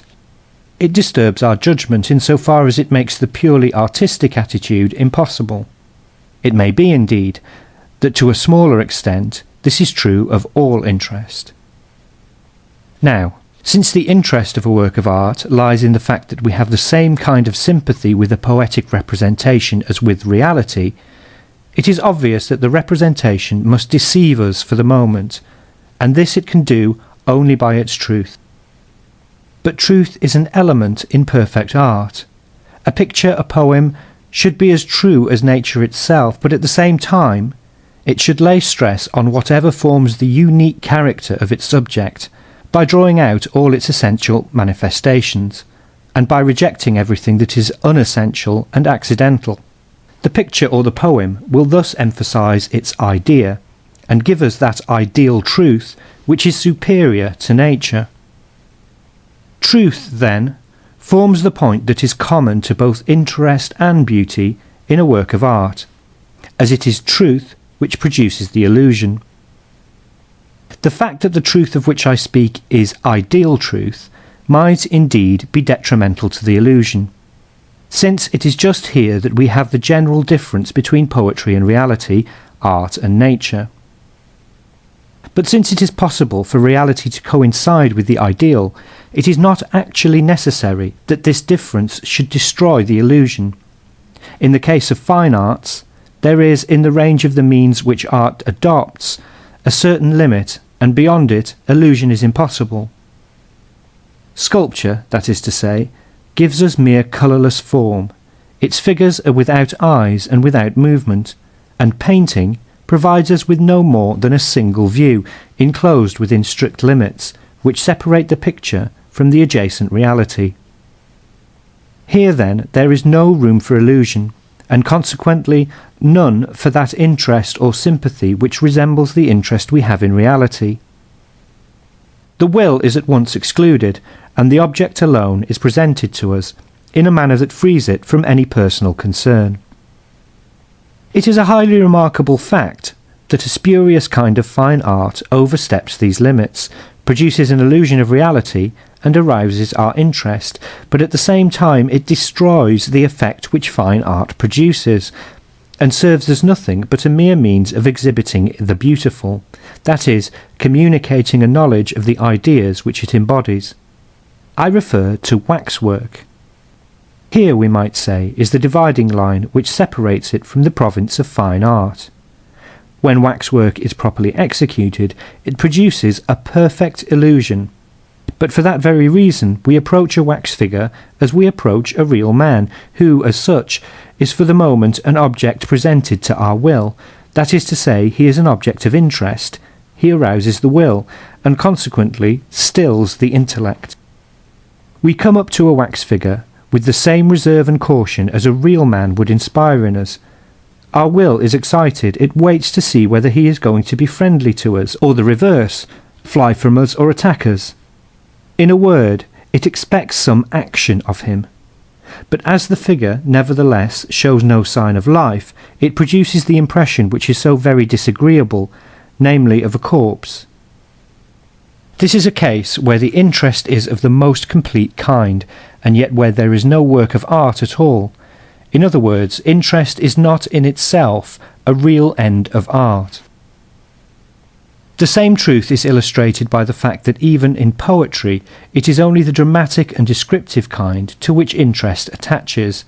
For if interest were, with beauty, the aim of art, poetry of the lyrical kind would for that very reason not take half so great a position as the other two. In the second place, if interest were a means in the production of beauty, every interesting work would also be beautiful. That, however, is by no means the case.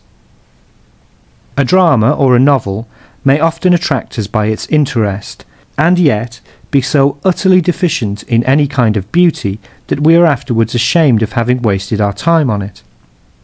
This applies to many a drama which gives no true picture of the real life of man, which contains characters very superficially drawn, or so distorted as to be actually monstrosities, such as are not to be found in nature. But the course of events and the play of the action are so intricate, and we feel so much for the hero in the situation in which he is placed, that we are not content until we see the knot untangled and the hero rescued. The action is so cleverly governed and guided in its course that we remain in a state of constant curiosity as to what is going to happen, and we are utterly unable to form a guess, so that between eagerness and surprise our interest is kept active, and as we are pleasantly entertained we do not notice the lapse of time. Most of Kotzebue's plays are of this character, for the mob is the right thing. It looks for amusement, something to pass the time, not for intellectual perception. Beauty is an affair of such perception, hence sensibility to beauty varies as much as the intellectual faculties themselves. For the inner truth of a representation and its correspondence with the real nature of humanity, the mob has no sense at all. What is flat and superficial it can grasp, but the depths of human nature are open to it in vain. It is also to be observed that dramatic representations which depend for their value on their interest lose by repetition, because they are no longer able to arouse curiosity as to their course, since it is already known. To see them often makes them stale and tedious. On the other hand, works of which the value lies in their beauty gain by repetition, as they are then more and more understood. Most novels are on the same footing as dramatic representations of this character. They are creatures of the same sort of imagination as we see in the storyteller of Venice and Naples, who lays a hat on the ground and waits until an audience is assembled. Then he spins a tale which so captivates his hearers that when he gets to the catastrophe, he makes a round of the crowd, hat in hand for contributions, without the least fear that his hearers will slip away. Similar storytellers ply their trade in this country, though in a less direct fashion. They do it through the agency of publishers and circulating libraries. Thus they can avoid going about in rags, like their colleagues elsewhere. They can offer the children of their imagination to the public under the title of novels, short stories, romantic poems, fairy tales, and so on. And the public, in a dressing gown by the fireside, sits down more at its ease, but also with a greater amount of patience, to the enjoyment of the interest which they provide. How very little aesthetic value there generally is in productions of this sort is well known, and yet it cannot be denied that many of them are interesting, or else how could they be so popular? We see then, in reply to our second question, that interest does not necessarily involve beauty, and conversely, it is true that beauty does not necessarily involve interest. Significant characters may be represented that open up the depths of human nature, and it may be all expressed in actions and sufferings of an exceptional kind, so that the real nature of humanity and the world may stand forth in the picture in the clearest and most forcible lines. And yet no high degree of interest may be excited in the course of events by the continued progress of the action, or by the complexity and unexpected solution of the plot. The immortal masterpieces of Shakespeare contain little that excites interest. The action does not go forward in one straight line, but falters, as in Hamlet, all through the play. Or else it spreads out in breadth, as in The Merchant of Venice, whereas length is the proper dimension of interest. Or the scenes hang loosely together, as in Henry IV. Thus it is that Shakespeare's dramas produce no appreciable effect on the mob. The dramatic requirements stated by Aristotle, and more particularly the utility of action, have in view the interest of the piece rather than its artistic beauty. It may be said generally that these requirements are drawn up in accordance with the principle of sufficient reason to which I have referred above. We know, however, that the idea, and consequently the beauty, of a work of art, exist only for the perceptive intelligence which has freed itself from the domination of that principle. It is just here that we find the distinction between interest and beauty, as it is obvious that interest is part and parcel of the mental attitude which is governed by the principle, whereas beauty is always beyond its range. The best and most striking refutation of the Aristotelian unities is Manzoni's. It may be found in the preface to his dramas. What is true of Shakespeare's dramatic works is also true of Goethe's. Even Egmont makes little effect on the public, because it contains scarcely any complication or development. And if Egmont fails, what are we to say of Tasso or Iphigenia? That the Greek tragedians did not look to interest as a means of working upon the public is clear from the fact that the material of their masterpieces was almost always known to everyone. They selected events which had often been treated dramatically before. This shows us how sensitive was the Greek public to the beautiful, as it did not require the interest of unexpected events and new stories to season its enjoyment. Neither does the quality of interest often attach to masterpieces of descriptive poetry. Father Homer lays the world and humanity before us in its true nature, but he takes no trouble to attract our sympathy by a complexity of circumstance, or to surprise us by unexpected entanglements. His pace is lingering. He stops at every scene. He puts one picture after another tranquilly before us, elaborating it with care. We experience no passionate emotion in reading him. Our demeanour is one of pure perceptive intelligence. He does not arouse our will, but sings it to rest. And it costs us no effort to break off in our reading, for we are not in condition of eager curiosity. This is all still more true of Dante, whose work is not in the proper sense of the word an epic, but but a descriptive poem. The same thing may be said of the four immortal romances: Don Quixote, Tristram Shandy, La Nouvelle Eloise, and Wilhelm Meister. To arouse our interest is by no means the chief aim of these works. In Tristram Shandy, the hero, even at the end of the book, is only 8 years of age. On the other hand, we must not venture to assert that the quality of interest is not to be found in the masterpieces of literature. We have it in Schiller's dramas in an appreciable degree, and consequently they are popular. Also in the Oedipus Rex of Sophocles. Amongst masterpieces of description we find it in Ariosto's Orlando Furioso. Nay, an example of a high degree of interest, bound up with the beautiful, is afforded in an excellent novel by Walter Scott, The Heart of Midlothian. This is the most interesting work of fiction that I know, where all the effects due to interest, as I have given them generally in the preceding remarks, may be most clearly observed. At the same time, it is a very beautiful romance throughout. It shows the most varied picture of life, drawn with striking truth, and it exhibits highly different characters with great justice and fidelity. Interest, then, is certainly compatible with beauty. That was our third question. Nevertheless, a comparatively small admixture of the element of interest may well be found to be most advantageous as far as beauty is concerned, for beauty is and remains the end of art. Beauty is in twofold opposition with interest. Firstly, because it lies in the perception of the idea, and such perception takes its object entirely out of the range of the forms enunciated by the principle of sufficient reason.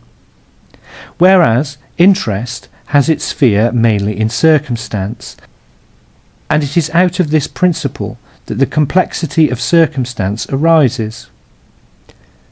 Secondly, interest works by exciting the will, whereas beauty exists only for the pure perceptive intelligence, which has no will. However, with dramatic and descriptive literature, an admixture of interest is necessary, just as a volatile and gaseous substance requires a material basis if it is to be preserved and transferred. The admixture is necessary partly, indeed, because interest is itself created by the events which have to be devised in order to set the characters in motion, partly because our minds would be weary of watching scene after scene if they had no concern for us, or of passing from one significant picture to another if it were not drawn on by some secret thread. It is this that we call interest. It is the sympathy which the event in itself forces us to feel, and which, by riveting our attention, makes the mind obedient to the poet, and able to follow him into all the parts of his story. If the interest of a work of art is sufficient to achieve this result, it does all that can be required of it. For its only service is to connect the pictures by which the poet desires to communicate a knowledge of the idea, as if they were pearls, and interest were the thread that holds them together and makes an ornament out of the whole.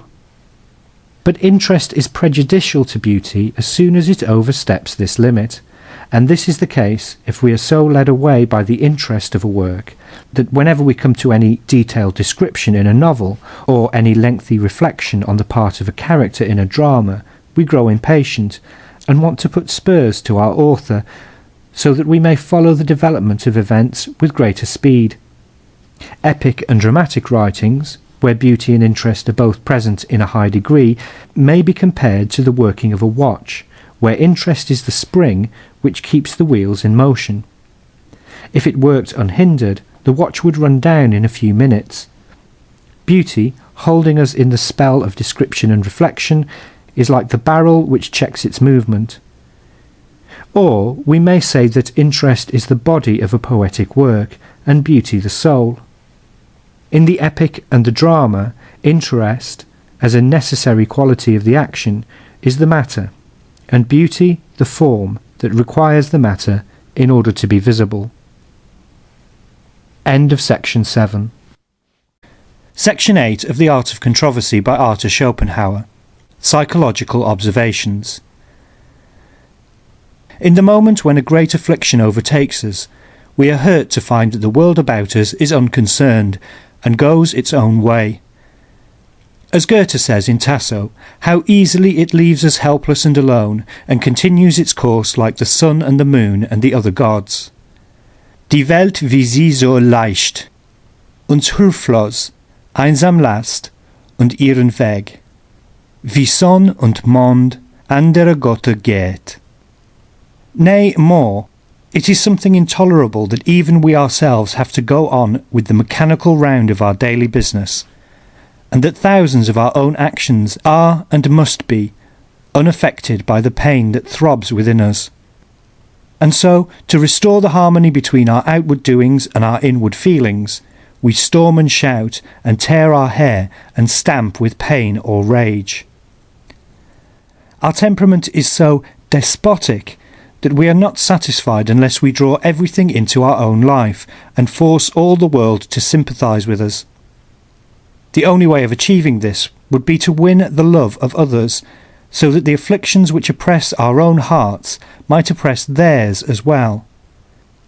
Since that is attended with some difficulty, we often choose the shorter way, and blab out our burden of woe to people who do not care, and listen with curiosity but without sympathy, and much oftener with satisfaction.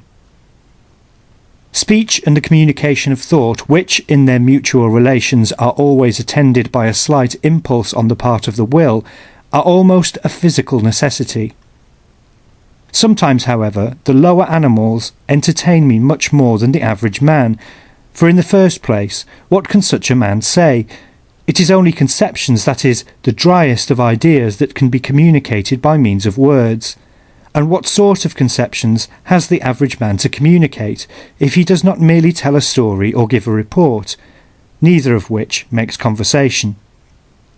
The greatest charm of conversation is the mimetic part of it, the character that is manifested, be it never so little. Take the best of men. How little he can say of what goes on within him, since it is only conceptions that are communicable. And yet a conversation with a clever man is one of the greatest of pleasures. It is not only that ordinary men have little to say, but what intellect they have puts them in the way of concealing and distorting it, and it is the necessity of practising this concealment that gives them such a pitiable character, so that what they exhibit is not even the little that they have, but a mask and disguise. The lower animals, which have no reason, can conceal nothing. They are altogether naive, and therefore very entertaining, if we have only an eye for the kind of communications which they make.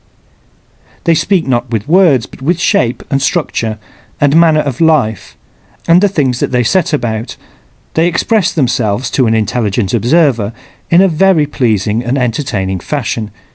It is a varied life that is presented to him, and one that, in its manifestation, is very different from his own.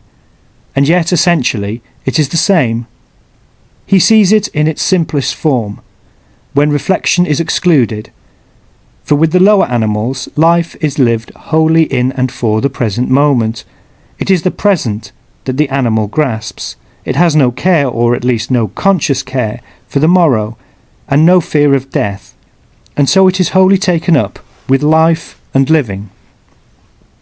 The conversation among ordinary people, when it does not relate to any special matter of fact, but takes a more general character, mostly consists in hackneyed commonplaces, which they alternately repeat to each other with the utmost complacency. Translator's note. This observation is in Schopenhauer's own English. End note. Some men can despise any blessing as soon as they cease to possess it, others only when they have obtained it. The latter are the more unhappy, and the nobler of the two. When the aching heart grieves no more over any particular object, but is oppressed by life as a whole, it withdraws, as it were, into itself. There is here a retreat and gradual extinction of the will, whereby the body, which is the manifestation of the will, is slowly but surely undermined, and the individual experiences a steady dissolution of his bonds, a quiet presentiment of death. Hence the heart which aches has a secret joy of its own, and it is this, I fancy, which the English call the joy of grief. The pain that extends to life as a whole and loosens our hold on it is the only pain that is really tragic. That which attaches to particular objects is a will that is broken but not resigned.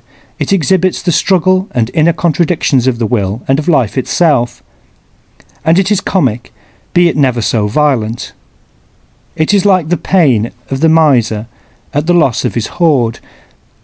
Even though pain of the tragic kind proceeds from a single definite object, it does not remain there. It takes the separate affliction only as a symbol of life as a whole, and transfers it thither. Vexation is the attitude of the individual as intelligence towards the check imposed upon a strong manifestation of the individual as will. There are two ways of avoiding it, either by repressing the violence of the will, in other words by virtue, or by keeping the intelligence from dwelling upon the check, in other words by stoicism. To win the favour of a very beautiful woman by one's personality alone is perhaps a greater satisfaction to one's vanity than to anything else. For it is an assurance that one's personality is an equivalent for the person that is treasured and desired and deified above all others. Hence it is that despised love that is so great a pang, especially when it is associated with well-founded jealousy. With this joy and this pain, it is probable that vanity is more largely concerned than the senses, because it is only things of the mind, and not mere sensuality, that produce such violent convulsions. The animals are familiar with lust, but not with the passionate pleasures and pains of love. To be suddenly placed in a strange town or country, where the manner of life, possibly even the language, is very different from our own, is, at the first moment, like stepping into cold water. We are brought into sudden contact with a new temperature, and we feel a powerful and superior influence from without, which affects us uncomfortably. We find ourselves in a strange element, where we cannot move with ease, and over and above that, we have the feeling that while everything strikes us as strange, we ourselves strike others in the same way. But as soon as we are a little composed and reconciled to our surroundings, as soon as we have appropriated some of its temperature, we feel an extraordinary sense of satisfaction, as in bathing in cool water. We assimilate ourselves to the new element, and cease to have any necessary preoccupation with our person. We devote our attention undisturbed to our environment, to which we now feel ourselves superior by being able to view it in an objective and disinterested fashion, instead of being oppressed by it as before. When we are on a journey and all kinds of remarkable objects press themselves on our attention, the intellectual food which we receive is often so large in amount that we have no time for digestion, and we regret that the impressions which succeed one another so quickly leave no permanent trace. But at bottom, it is the same with travelling as with reading. How often do we complain that we cannot remember 1/1000th of what we read? In both cases, however, we may console ourselves with the reflection that the things we see and read make an impression on the mind before they are forgotten, and so contribute to its formation and nurture, while that which we only remember does no more than stuff it and puff it out, filling up its hollows with matter that will always be strange to it, and leaving it, in itself, a blank. It is the very many and varied forms in which human life is presented to us on our travels that makes them entertaining, but we never see more than its outside, such as is everywhere open to public view and accessible to strangers. On the other hand, human life is on its inside, the heart and centre, where it lives and moves and shows its character, and in particular, that part of the inner side, which could be seen at home amongst our relatives, is not seen. We have exchanged it for the outer side. That is why on our travels we see the world like a painted landscape, with a very wide horizon but no foreground, and why, in time, we get tired of it. One man is more concerned with the impression which he makes upon the rest of mankind, another with the impression which the rest of mankind makes upon him. The disposition of the one is subjective, of the other objective. The one is, in the whole of his existence, more in the nature of an idea which is merely presented, the other more of the being who presents it. A woman, with certain exceptions which need not be mentioned, will not take the first step with a man, for in spite of all the beauty she may have, she risks a refusal. A man may be ill in mind or body, or busy or gloomy, and so not care for advances, and a refusal would be a blow to her vanity. But as soon as he takes the first step and helps her over this danger, he stands on a footing of equality with her, and will generally find her quite tractable. The praise with which many men speak of their wives is really given to their own judgment in selecting them. This arises, perhaps, from a feeling of the truth of the saying that a man shows what he is by the way in which he dies, and by the choice of his wife. If education or warning were of any avail, how could Seneca's pupil be a Nero? The Pythagorean principle that like is known only by like is in many respects a true one. Footnote: see Porphyry, De Vita Pythagorae. End footnote. It explains how it is that every man understands his fellow only in so far as he resembles him, or at least is of a similar character. What one man is quite sure of perceiving in another is that which is common to all, namely the vulgar, petty, or mean elements of our nature. Here every man has a perfect understanding of his fellows, but the advantage which one man has over another does not exist for the other, who, be the talents in question as extraordinary as they may, will never see anything beyond what he possesses himself, for the very good reason that this is all he wants to see. If there is anything on which he is in doubt, it will give him a vague sense of fear mixed with pique, because it passes his comprehension, and therefore is uncongenial to him. This is why it is mind alone that understands mind, why works of genius are wholly understood and valued only by a man of genius, and why it must necessarily be a long time before they indirectly attract attention at the hands of the crowd, for whom they will never, in any true sense, exist. This, too, is why one man will look another in the face with the impudent assurance that he will never see anything but a miserable resemblance of himself, and this is just what he will see, as he cannot grasp anything beyond it. Hence the bold way in which one man will contradict another. Finally, it is for the same reason that great superiority of mind isolates a man, and that those of high gifts keep themselves aloof from the vulgar, and that means everyone. For if they mingle with the crowd, they can communicate only such parts of them as they share with the crowd, and so make themselves common.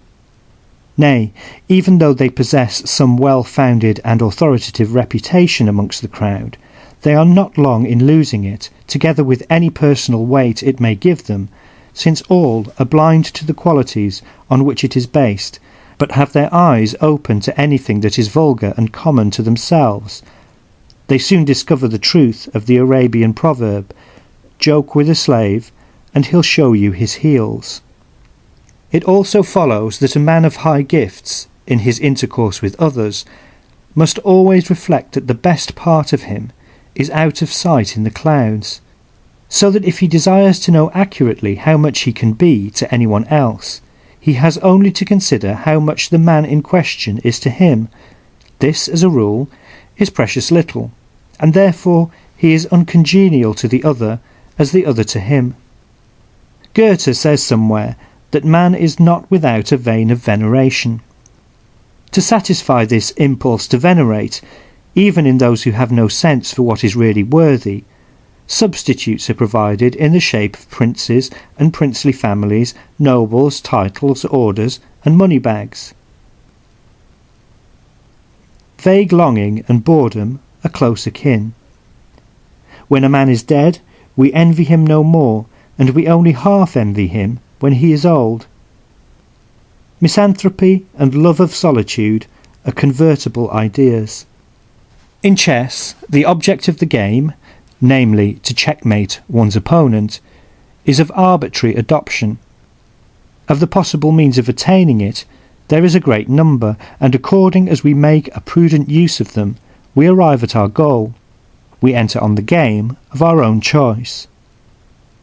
Nor is it otherwise with human life, only that here the entrance is not of our choosing, but is forced upon us, and the object, which is to live and exist, seems indeed at times as though it were of arbitrary adoption, and that we could, if necessary, relinquish it.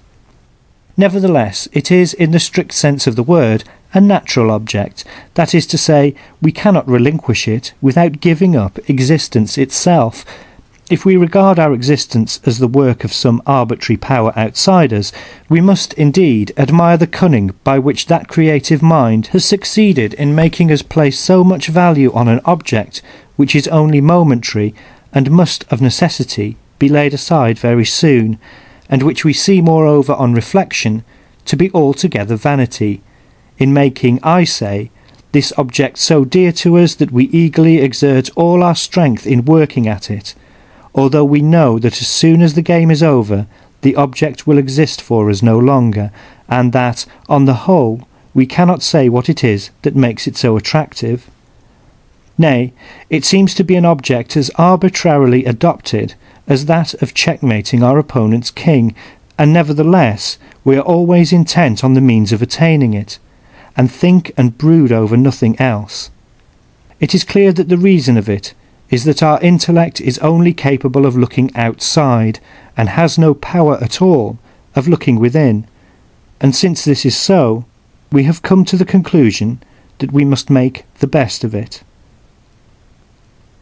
End of Section 8. Section 9 of the Art of Controversy. On the Wisdom of Life. Aphorisms. The simple Philistine believes that life is something infinite and unconditioned, and tries to look upon it and live it as though it left nothing to be desired. By method and principle, the learned Philistine does the same.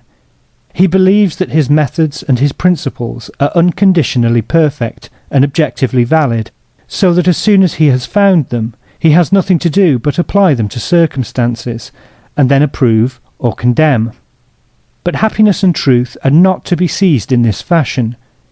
It is phantoms of them alone that are sent to us here, to stir us to action. The average man pursues the shadow of happiness with unwearied labour, and the thinker the shadow of truth. And both, though phantoms are all they have, possess in them as much as they can grasp. Life is a language in which certain truths are conveyed to us. Could we learn them in some other way, we should not live. Thus it is that wise sayings and prudential maxims will never make up for the lack of experience, or be a substitute for life itself. Still, they are not to be despised, for they too are a part of life. Nay, they should be highly esteemed and regarded as the loose pages which others have copied from the book of truth, as it is imparted by the spirit of the world. But they are pages which must needs be imperfect, and can never replace the real living voice. Still less can this be so, when we reflect that life, or the book of truth, speaks differently to us all. Like the apostles, who preached at Pentecost, and instructed the multitude, appearing to each man to speak in his own tongue. Recognise the truth in yourself, recognise yourself in the truth, and in the same moment you will find to your astonishment that the home which you have long been looking for in vain, which has filled your most ardent dreams, is there in its entirety, with every detail of it true, in the very place where you stand. It is there that your heaven touches your earth. What makes us almost inevitably ridiculous is our serious way of treating the passing moment, as though it necessarily had all the importance which it seems to have. It is only a few great minds that are above this weakness, and, instead of being laughed at, have come to laugh themselves. The bright and good moments of our life ought to teach us how to act aright when we are melancholy and dull and stupid, by preserving the memory of their results. And the melancholy, dull, and stupid moments should teach us to be modest when we are bright. For we generally value ourselves according to our best and brightest moments, and those in which we are weak and dull and miserable we regard as no proper part of us. To remember them will teach us to be modest, humble, and tolerant. Mark my words once for all, my dear friend, and be clever. Men are entirely self-centred and incapable of looking at things objectively. If you had a dog and wanted to make him fond of you, and fancied that of your 100 rare and excellent characteristics the mongrel would be sure to perceive one, and that would be sufficient to make him devoted to you body and soul, if, I say, you fancied that, you would be a fool. Pat him, give him something to eat, and for the rest, be what you please. He will not in the least care, but will be your faithful and devoted dog. Now, believe me, it is just the same with men, exactly the same. As Goethe says, man or dog, it is a miserable wretch. Denn ein erbärmlicher Schuft, so wie der Mensch ist der Hund. If you ask why these contemptible fellows are so lucky, it is just because in themselves and for themselves and to themselves they are nothing at all. The value which they possess is merely comparative. They exist only for others. They are never more than means. They are never an end and object in themselves. They are mere bait, set to catch others. Footnote. All this is very euphemistically expressed in the Sophoclean verse Charis charin gar estin ha tictus ai. End footnote. I do not admit that this rule is susceptible of any exception, that is to say, complete exceptions. There are, it is true, men, though they are sufficiently rare, who enjoy some subjective moments. Nay, there are perhaps some who for every 100 subjective moments enjoy a few that are objective, but a higher state of perfection scarcely ever occurs. But do not take yourself for an exception. Examine your love, your friendship, and consider if your objective judgments are not mostly subjective judgments in disguise. Consider if you duly recognise the good qualities of a man who is not fond of you. Then be tolerant. Confound it. It is your duty. As you are so self-centred, recognise your own weakness. You know that you cannot like a man who does not show himself friendly to you. You know that he cannot do so for any length of time unless he likes you, and that he cannot like you unless you show that you are friendly to him. Then do it. Your false friendliness will gradually become a true one. Your own weakness and subjectivity must have some illusion. This is really an a priori justification of politeness, but I could give a still deeper reason for it. Consider that chance, which, with error its brother, and folly its aunt, and malice its grandmother, rules in this world, which every year and every day by blows great and small embitters the life of every son of earth, and yours too. Consider, I say, that it is to this wicked power that you owe your prosperity and independence, for it gave you what it refused to many thousands, just to be able to give it to individuals like you. Remembering all this, you will not behave as though you had a right to the possession of its gifts, but you will perceive what a capricious mistress it is that gives you her favours, and therefore when she takes it into her head to deprive you of some or all of them, you will not make a great fuss about her injustice, but you will recognise that what chance gave, chance has taken away. If needs be, you will observe that this power is not quite so favourable to you as she seemed to be hitherto. Why, she might have disposed not only of what she gave you, but also of your honest and hard-earned gains. But if chance still remains so favourable to you as to give you more than almost all others whose path in life you may care to examine, oh, be happy. Do not struggle for the possession of her presents. Employ them properly. Look upon them as property held from a capricious lord. Use them wisely and well. The Aristotelian principle of keeping the mean in all things is ill-suited to the moral law for which it was intended, but it may easily be the best general rule of worldly wisdom, the best precept for a happy life. For life is so full of uncertainty. There are on all sides so many discomforts, burdens, sufferings, dangers, that a safe and happy voyage can be accomplished only by steering carefully through the rocks. As a rule, the fear of the ills we know drives us into the contrary ills. The pain of solitude, for example, drives us into society, and the first society that comes. The discomforts of society drive us into solitude. We exchange a forbidding demeanour for incautious confidence, and so on. It is ever the mark of folly to avoid one vice by rushing into its contrary. Stulti dum vitant vitia, in contraria currunt. Or else we think that we shall find satisfaction in something and spend all our efforts on it, and thereby we omit to provide for the satisfaction of 100 other wishes, which make themselves felt at their own time. One loss and omission follows another, and there is no end to the misery. Maiden agen and nil admirari are therefore excellent rules of worldly wisdom. We often find that people of great experience are the most frank and cordial in their intercourse with complete strangers, in whom they have no interest whatever.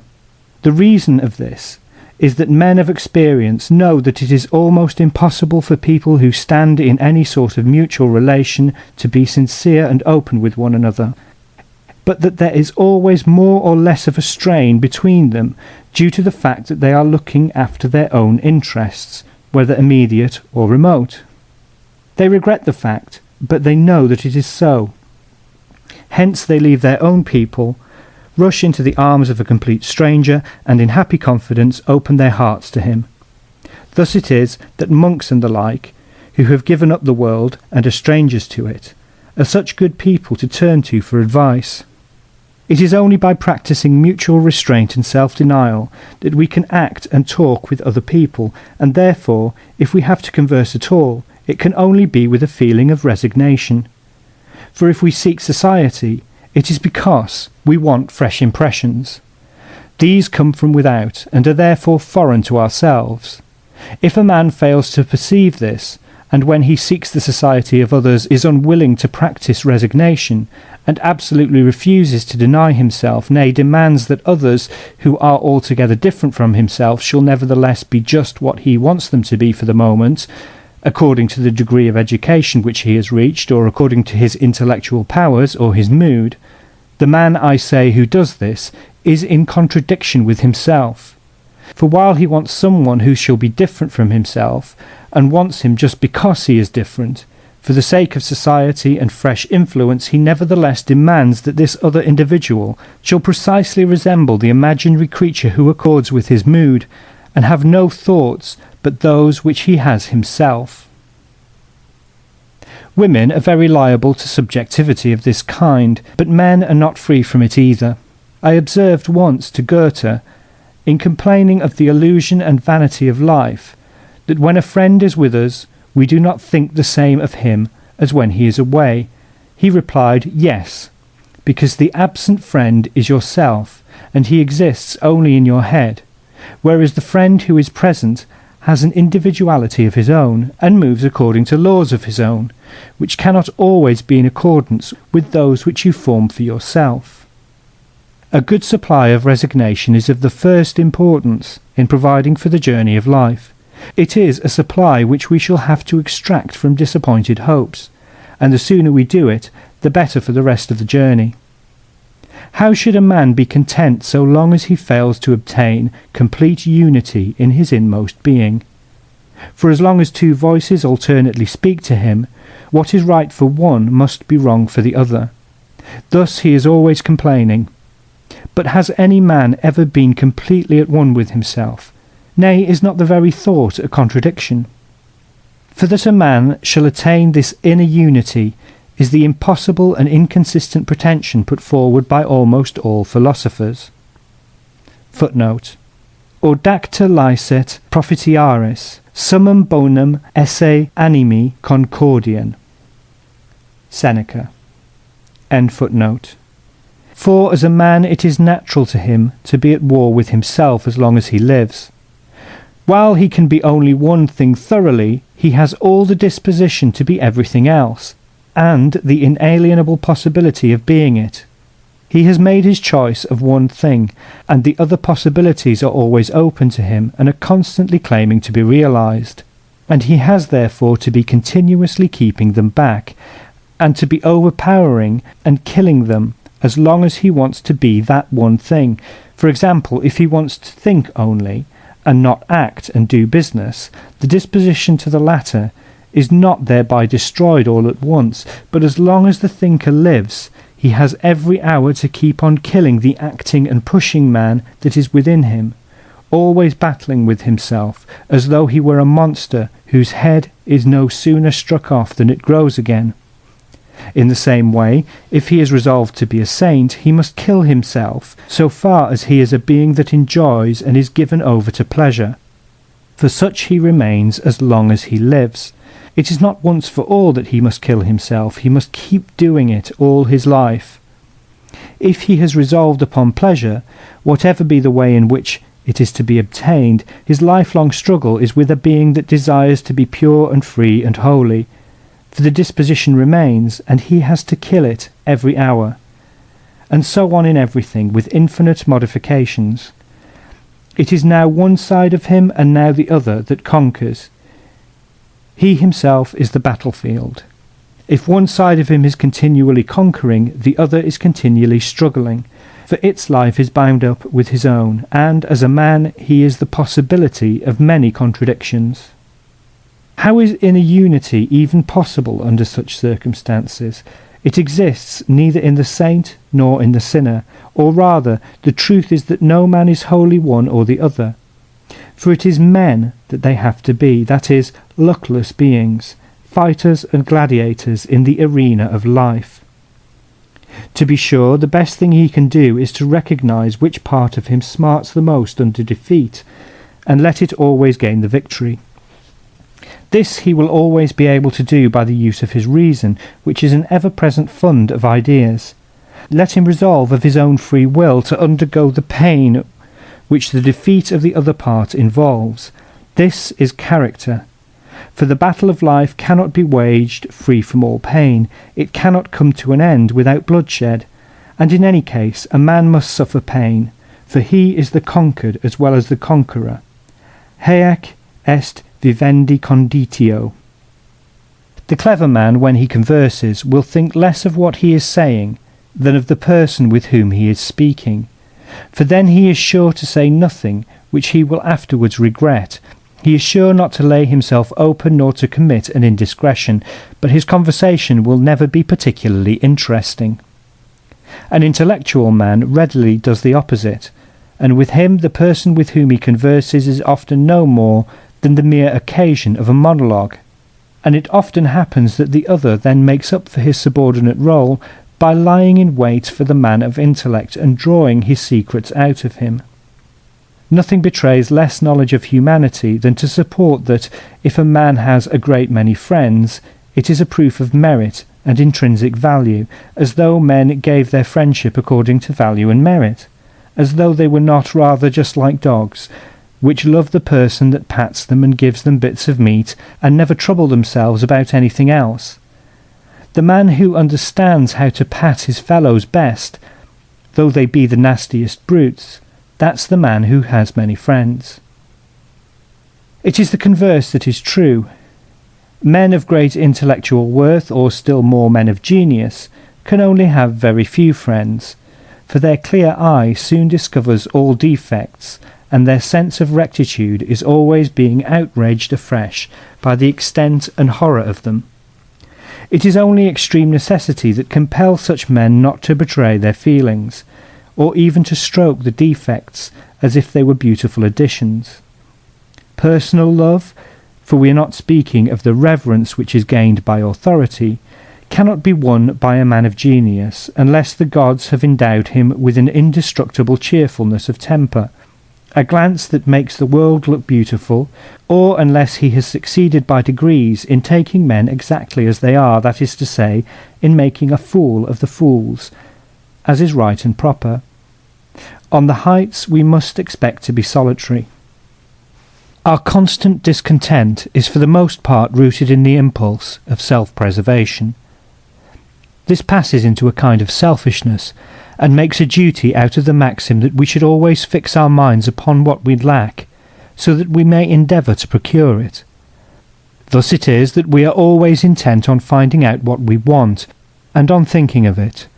But that maxim allows us to overlook undisturbed the things which we already possess, and so, as soon as we have obtained anything, we give it much less attention than before. We seldom think of what we have, but always of what we lack. This maxim of egoism, which has indeed its advantages in procuring the means to the end in view, itself concurrently destroys the ultimate end, namely, contentment. Like the bear in the fable that throws a stone at the hermit to kill the fly on his nose, we ought to wait until need and privation announce themselves instead of looking for them. Minds that are naturally content do this, while hypochondrists do the reverse. A man's nature is in harmony with itself when he desires to be nothing but what he is, that is to say, when he has attained by experience a knowledge of his strength and of his weakness, instead of playing with false coin, and trying to show a strength which he does not possess. It is a harmony which produces an agreeable and rational character, and for the simple reason that everything which makes the man and gives him his mental and physical qualities is nothing but the manifestation of his will, is in fact what he wills.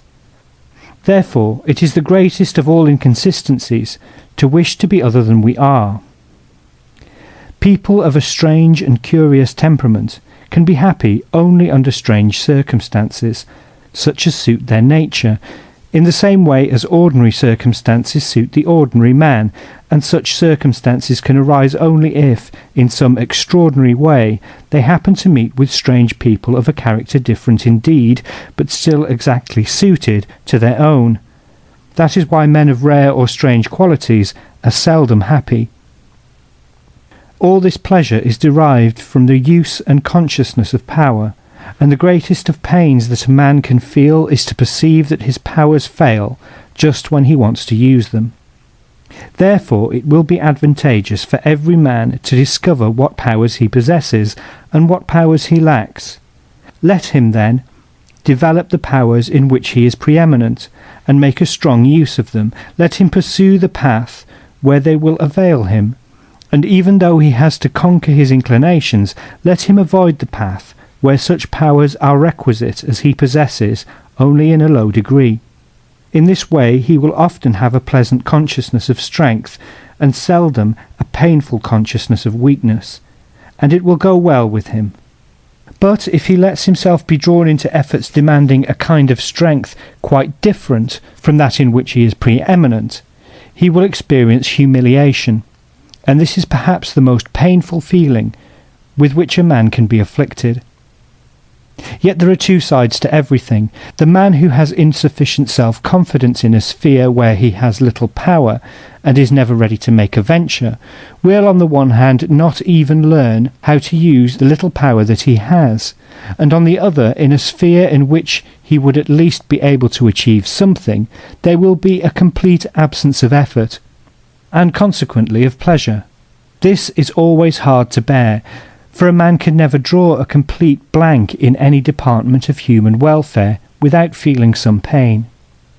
As a child, one has no conception of the inexorable character of the laws of nature, and the stubborn way in which everything persists in remaining what it is. The child believes that even lifeless things are disposed to yield to it, perhaps because it feels itself one with nature, or from the mere acquaintance with the world believes that nature is disposed to be friendly. Thus it was that when I was a child, and had thrown my shoe into a large vessel full of milk, I was discovered entreating the shoe to jump out.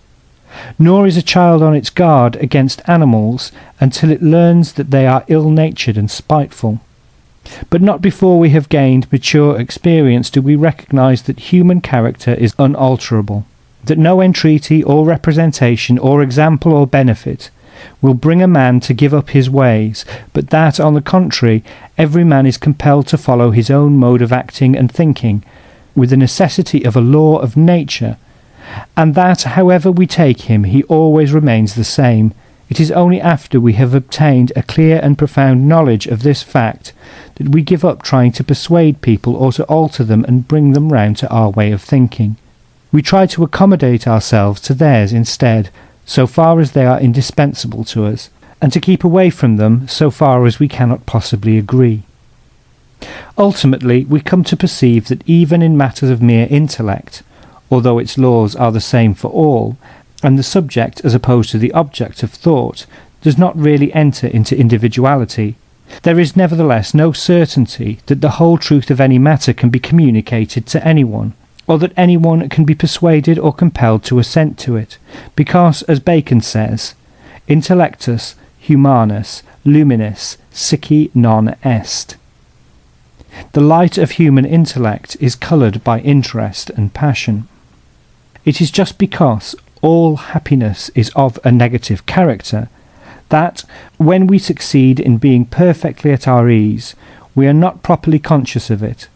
Everything seems to pass us, softly and gently, and hardly to touch us until the moment is over, and then it is the positive feeling of something lacking that tells us of the happiness which has vanished. It is then that we observe that we have failed to hold it fast, and we suffer the pangs of self-reproach as well as of privation.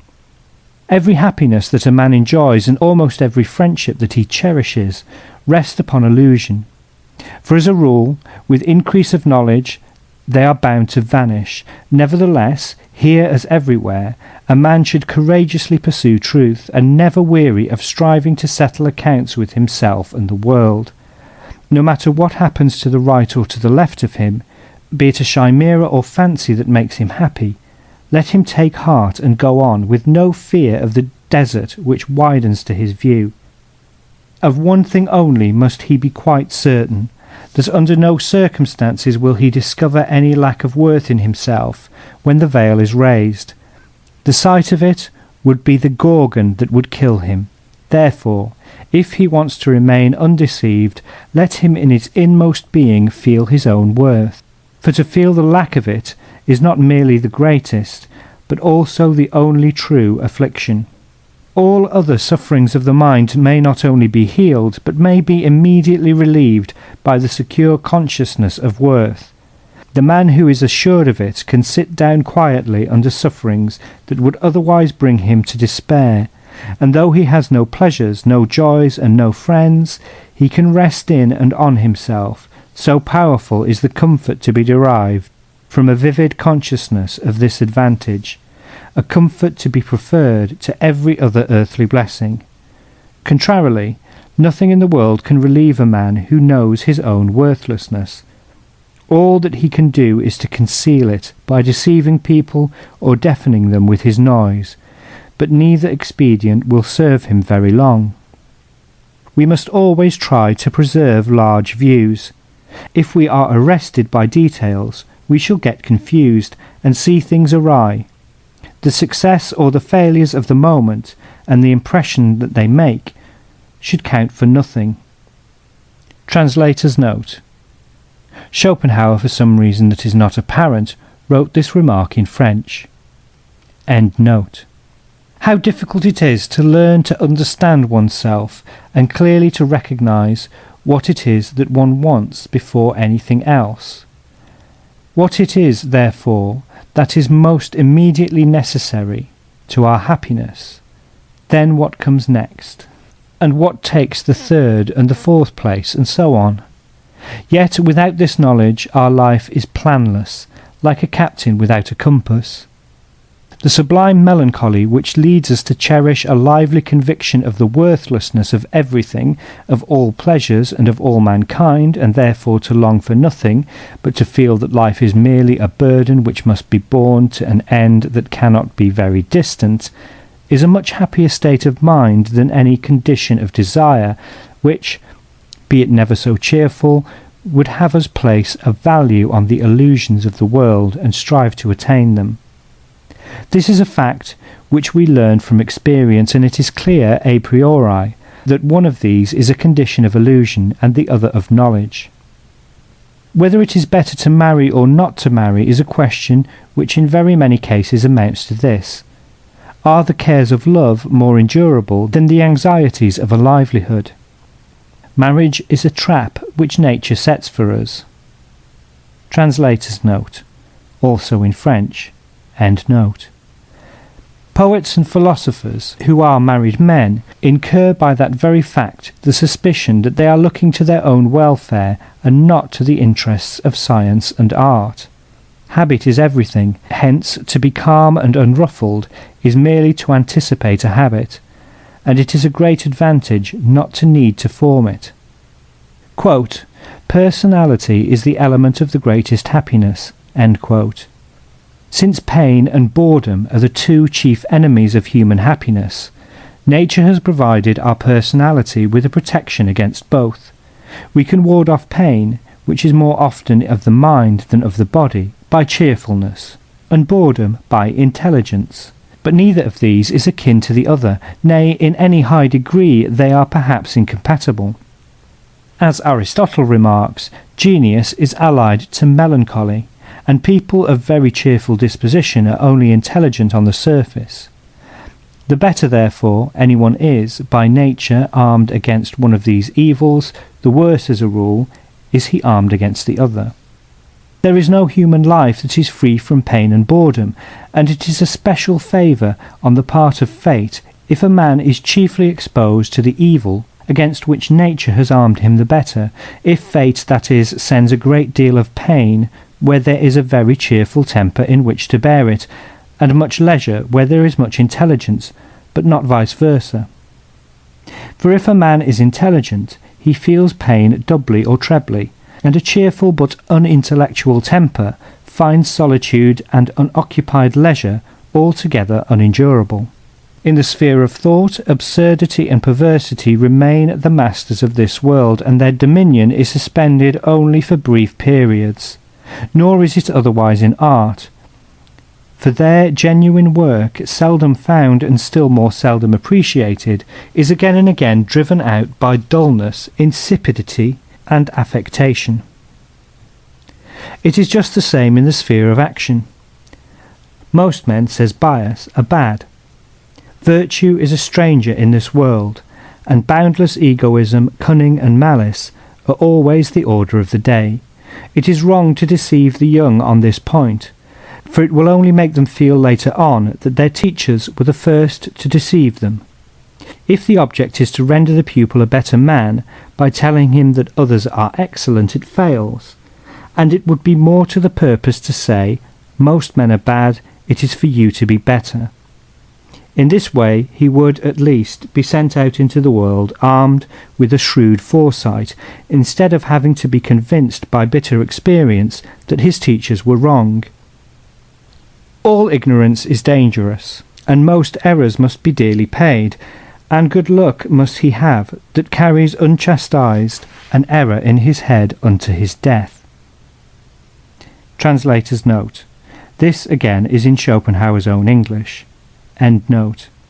Every piece of success has a doubly beneficial effect upon us when, apart from the special and material advantage which it brings, it is accompanied by the enlivening assurance that the world, fate, or the demon within does not mean so badly with us, nor is so opposed to our prosperity as we had fancied, when, in fine, it restores our courage to live.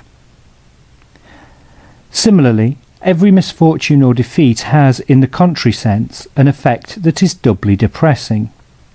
If we were not all of us exaggeratedly interested in ourselves, life would be so uninteresting that no one could endure it. Everywhere in the world, and under all circumstances, it is only by force that anything can be done, but power is mostly in bad hands, because baseness is everywhere in a fearful majority. Why should it be folly to be always intent on getting the greatest possible enjoyment out of the moment, which is our only sure possession? Our whole life is no more than a magnified present, and in itself as fleeting. As a consequence of his individuality and the position in which he is placed, everyone without exception lives in a certain state of limitation, both as regards his ideas and the opinions which he forms.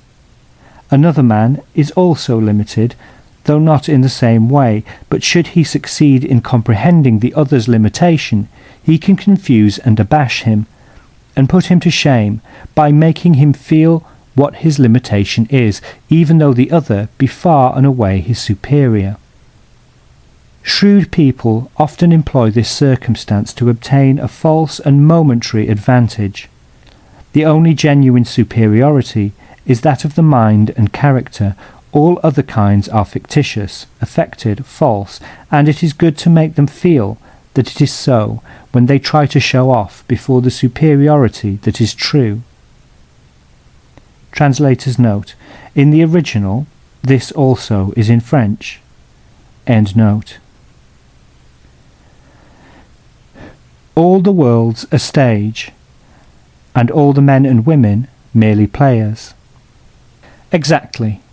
Independently of what a man really is in himself, he has a part to play which fate has imposed upon him from without by determining his rank, education, and circumstances. The most immediate application of this truth appears to me to be that in life, as on the stage, we must distinguish between the actor and his part. Distinguish, that is, the man in himself from his position and reputation, from the part which rank and circumstances have imposed upon him. How often it is that the worst actor plays the king, and the best the beggar. This may happen in life too, and a man must be very crude to confuse the actor with his part. Our life is so poor that none of the treasures of the world can make it rich, for the sources of enjoyment are soon found to be all very scanty, and it is in vain that we look for one that will always flow. Therefore, as regards our own welfare, there are only two ways in which we can use wealth. We can either spend it in ostentatious pomp, and feed on the cheap respect which our imaginary glory will bring us from the infatuated crowd, or, by avoiding all expenditure that will do us no good, we can let our wealth grow, so that we may have a bulwark against misfortune and want that shall be stronger and better every day, in view of the fact that life, though it has few delights, is rich in evils. It is just because our real and inmost being is will, that it is only by its exercise that we can attain a vivid consciousness of existence, although this is almost always attended by pain. Hence it is that existence is essentially painful, and that many persons for whose wants full provision is made arrange their day in accordance with extremely regular, monotonous, and definite habits. By this means they avoid all the pain which the movement of the will produces, but on the other hand their whole existence becomes a series of scenes and pictures that mean nothing. They are hardly aware that they exist. Nevertheless, it is the best way of settling accounts with life, so long as there is sufficient chance to prevent an excessive feeling of boredom. It is much better still if the Muses give a man something worthy of occupation, so that the pictures which fill his consciousness have some meaning, and yet not a meaning that can be brought into any relation with his will. A man is wise only on condition of living in a world of fools. End of section 9. Section 10 of The Art of Controversy by Arthur Schopenhauer. Section 10. Genius and Virtue. When I think, it is the spirit of the world which is striving to express its thought. It is nature which is trying to know and fathom itself. It is not the thoughts of some other mind which I am endeavouring to trace, but it is I who transform that which exists into something which is known and thought, and would otherwise neither come into being nor continue in it. In the realm of physics, it was held for thousands of years to be a fact, beyond question, that water was a simple and consequently an original element. In the same way, in the realm of metaphysics, it was held for a still longer period that the ego was a simple and consequently an indestructible entity. I have shown, however, that it is composed of two heterogeneous parts, namely the will, which is metaphysical in its character, a thing in itself, and the knowing subject, which is physical and a mere phenomenon. Let me illustrate what I mean. Take any large, massive, heavy building. This hard, ponderous body that fills so much space exists, I tell you, only in the soft pulp of the brain. There alone in the human brain has it any being. Unless you understand this, you can go no further. True, it is the world itself that is a miracle, the world of material bodies. I looked at two of them. Both were heavy, symmetrical, and beautiful. One was a jasper vase with golden rim and golden handles. The other was an organism, an animal, a man. When I had sufficiently admired their exterior, I asked my attendant genius to allow me to examine the inside of them, and I did so. In the vase I found nothing but the force of gravity and a certain obscure desire, which took the form of chemical affinity. But when I entered into the other, how shall I express my astonishment at what I saw? It is more incredible than all the fairy tales and fables that were ever conceived. Nevertheless, I shall try to describe it, even at the risk of finding no credence for my tale. In this second thing, or rather in the upper end of it, called the head, which on its exterior side looks like anything else, a body in space, heavy and so on, I found no less an object than the whole world itself, together with the whole of the space in which all of it exists, and the whole of the time in which all of it moves, and finally everything that fills both time and space in all its variegated and infinite character. Nay, strangest sight of all, I found myself walking about in it. It was no picture that I saw, it was no peep-show, but reality itself. This it is that is really and truly to be found in a thing which is no bigger than a cabbage, and which on occasion an executioner might strike off at a blow, and suddenly smother that world in darkness and night.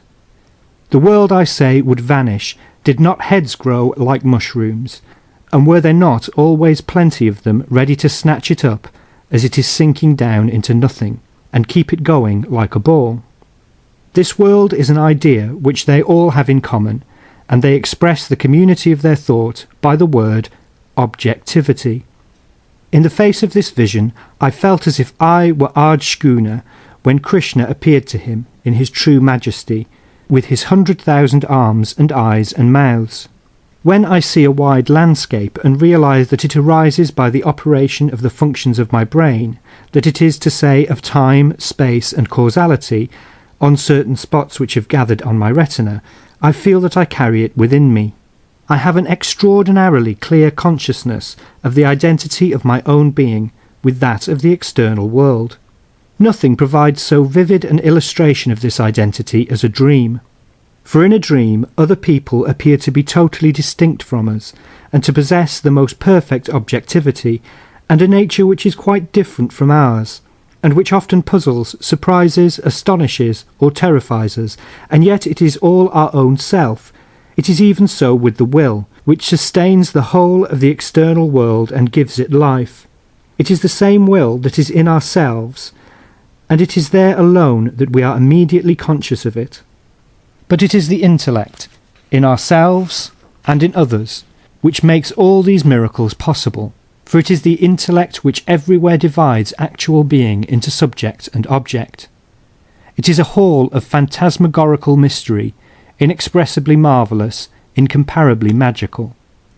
The difference in degree of mental power which sets so wide a gulf between the genius and the ordinary mortal rests, it is true, upon nothing else than a more or less perfect development of the cerebral system. But it is this very difference which is so important, because the whole of the real world in which we live and move possesses an existence only in relation to this cerebral system. Accordingly, the difference between a genius and an ordinary man is a total diversity of world and existence. The difference between man and the lower animals may be similarly explained. When Momus was said to ask for a window in the breast, it was an allegorical joke, and we cannot even imagine such a contrivance to be a possibility, but it would be quite possible to imagine that the skull and its integuments were transparent. And then, good heavens, What differences should we see in the size, the form, the quality, the movement of the brain? What degrees of value? A great mind would inspire as much respect at first sight as 3 stars on a man's breast. And what a miserable figure would be cut by many a one who wore them. Men of genius and intellect, and all those whose mental and theoretical qualities are far more developed than their moral and practical qualities, men, in a word, who have more mind than character, are often not only awkward and ridiculous in matters of daily life, as has been observed by Plato in the 7th book of the Republic, and portrayed by Goethe in his Tasso, but they are often, from a moral point of view, weak and contemptible creatures as well. Nay, they might almost be called bad men.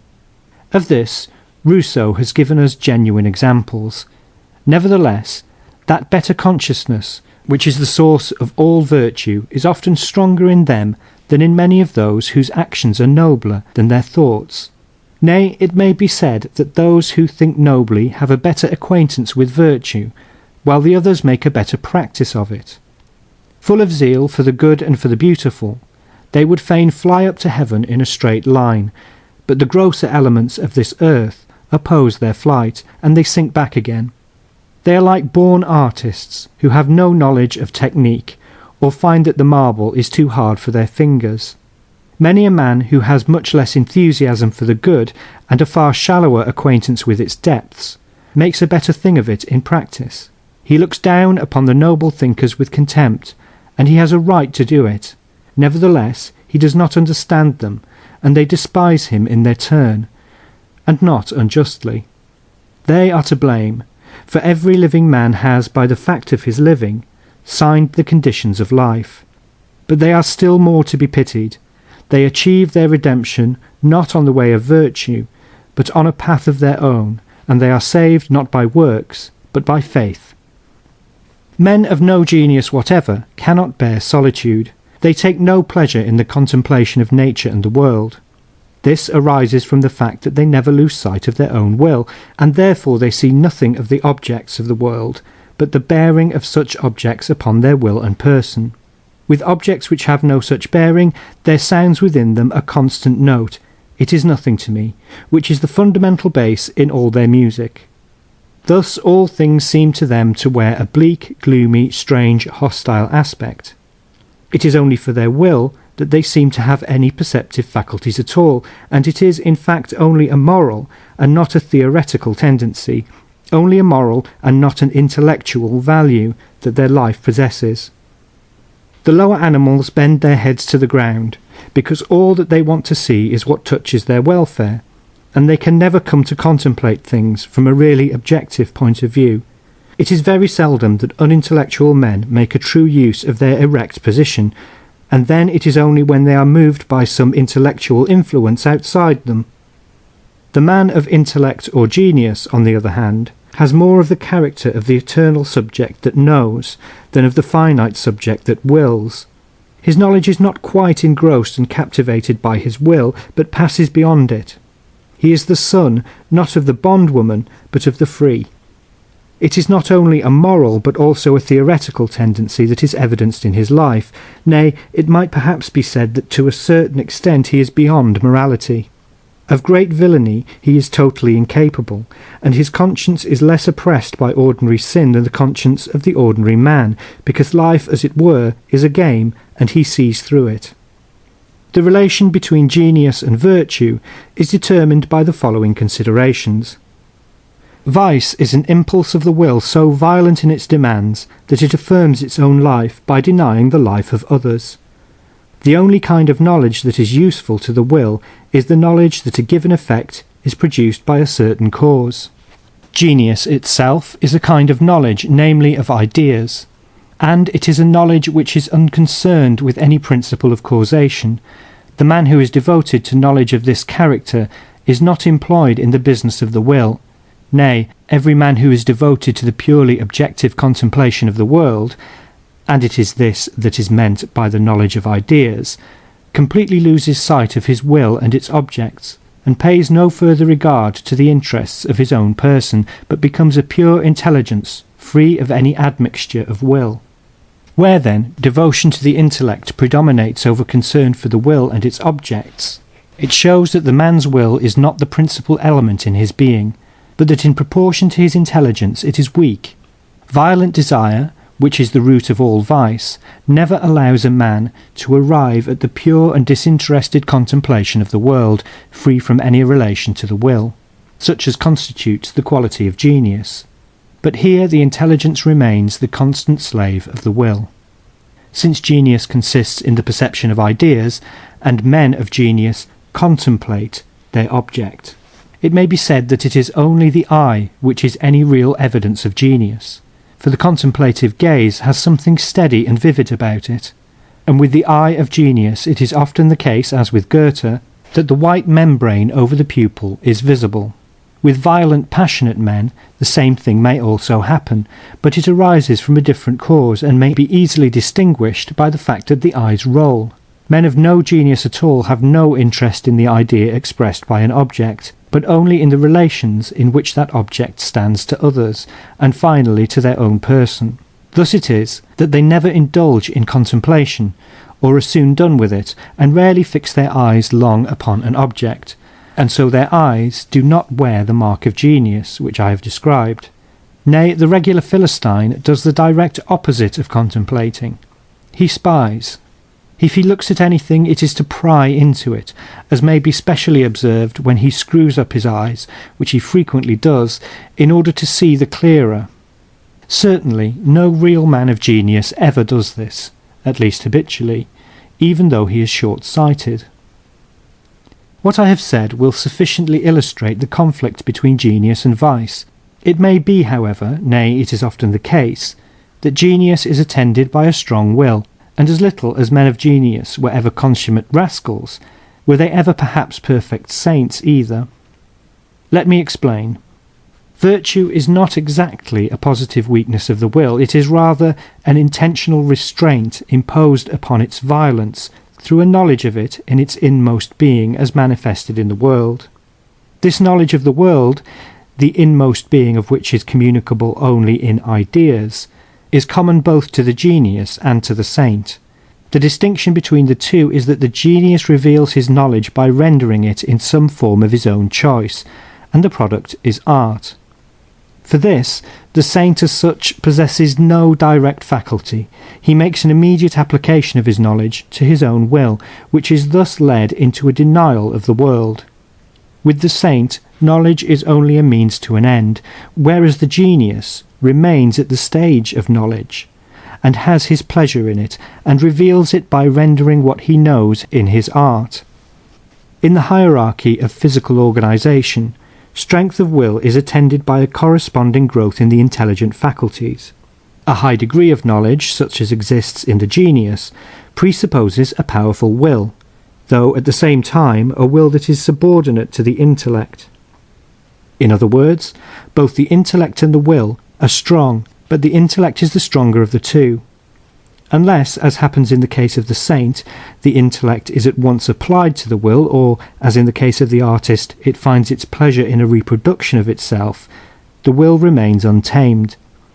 Any strength that it may lose due to the predominance of pure objective intelligence, which is concerned with the contemplation of ideas and is not, as in the case of the common or the bad man, wholly occupied with the objects of the will. In the interval, when the genius is no longer engaged in the contemplation of ideas, and his intelligence is again applied to the will and its objects, the will is reawakened in all its strength. Thus it is that men of genius often have very violent desires, and are addicted to sensual pleasure and to anger. Great crimes, however, they do not commit, because when the opportunity of them offers, they recognize their idea, and see it very vividly and clearly. Their intelligence is thus directed to the idea, and so gains the predominance over the will, and turns its course, as with the saint, and the crime is uncommitted.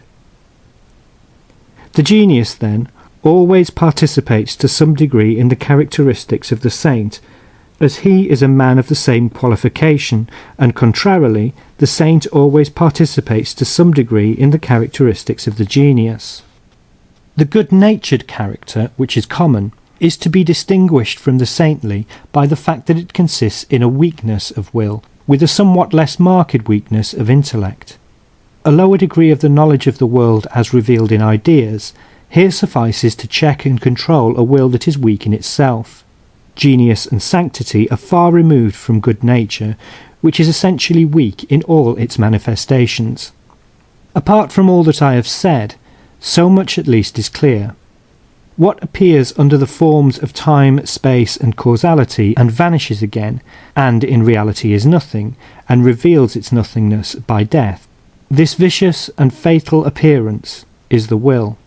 But what does not appear, and is no phenomenon, but rather the noumenon, what makes appearance possible, what is not subject to the principle of causation and therefore has no vain or vanishing existence, but abides for ever unchanged in the midst of a world full of suffering, like a ray of light in a storm, free therefore from all pain and fatality, this, I say, is the intelligence.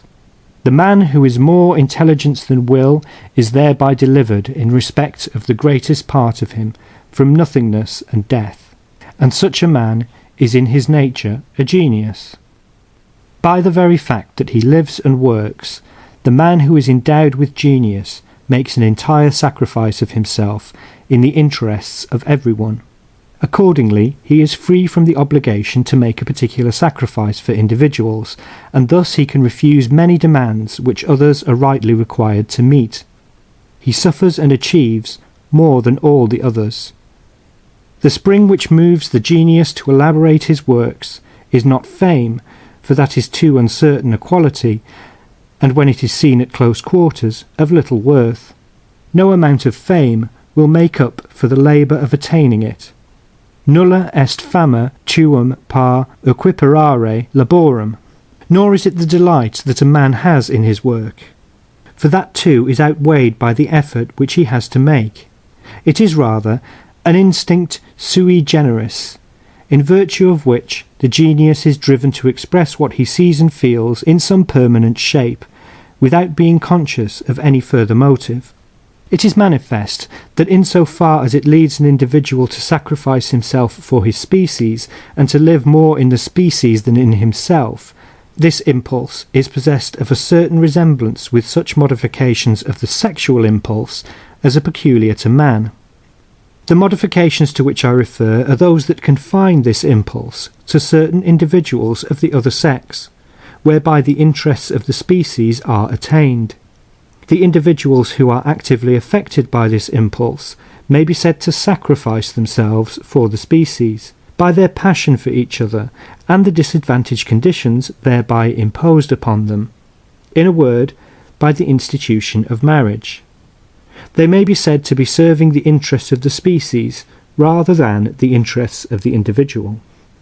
The instinct of the genius does in a higher fashion for the idea what passionate love does for the will. In both cases there are peculiar pleasures and peculiar pains reserved for the individuals who in this way serve the interests of their species, and they live in a state of enhanced power. The genius who decides once and for all to live for the interests of the species in the way which he chooses is neither fitted nor called upon to do it in the other. It is a curious fact that the perpetuation of a man's name is effected in both ways. In music, the finest compositions are the most difficult to understand. They are only for the trained intelligence. They consist of long movements, where it is only after a labyrinthine maze that the fundamental note is recovered. It is just so with genius. It is only after a course of struggle and doubt and error and much reflection and vacillation that great minds attain their equilibrium. It is the longest pendulum that makes the greatest swing. Little minds soon come to terms with themselves and the world, and then fossilize, but the others flourish, and are always alive and in motion. The essence of genius is a measure of intellectual power far beyond that which is required to serve the individual's will. But it is a measure of a merely relative character, and it may be reached by lowering the degree of the will, as well as by raising that of the intellect. There are men whose intellect predominates over their will, and yet are not possessed of genius in any proper sense. Their intellectual powers do indeed exceed the ordinary, though not to any great extent, but their will is weak. They have no violent desires, and therefore they are more concerned with mere knowledge than with the satisfaction of any aims. Such men possess talent, they are intelligent, and at the same time very contented and cheerful. A clear, cheerful, and reasonable mind, such as brings a man happiness, is dependent on the relation established between his intellect and his will, a relation in which the intellect is predominant. But genius and a great mind depend on the relation between a man's intellect and that of other people, a relation in which his intellect must exceed theirs, and at the same time his will may also be proportionately stronger.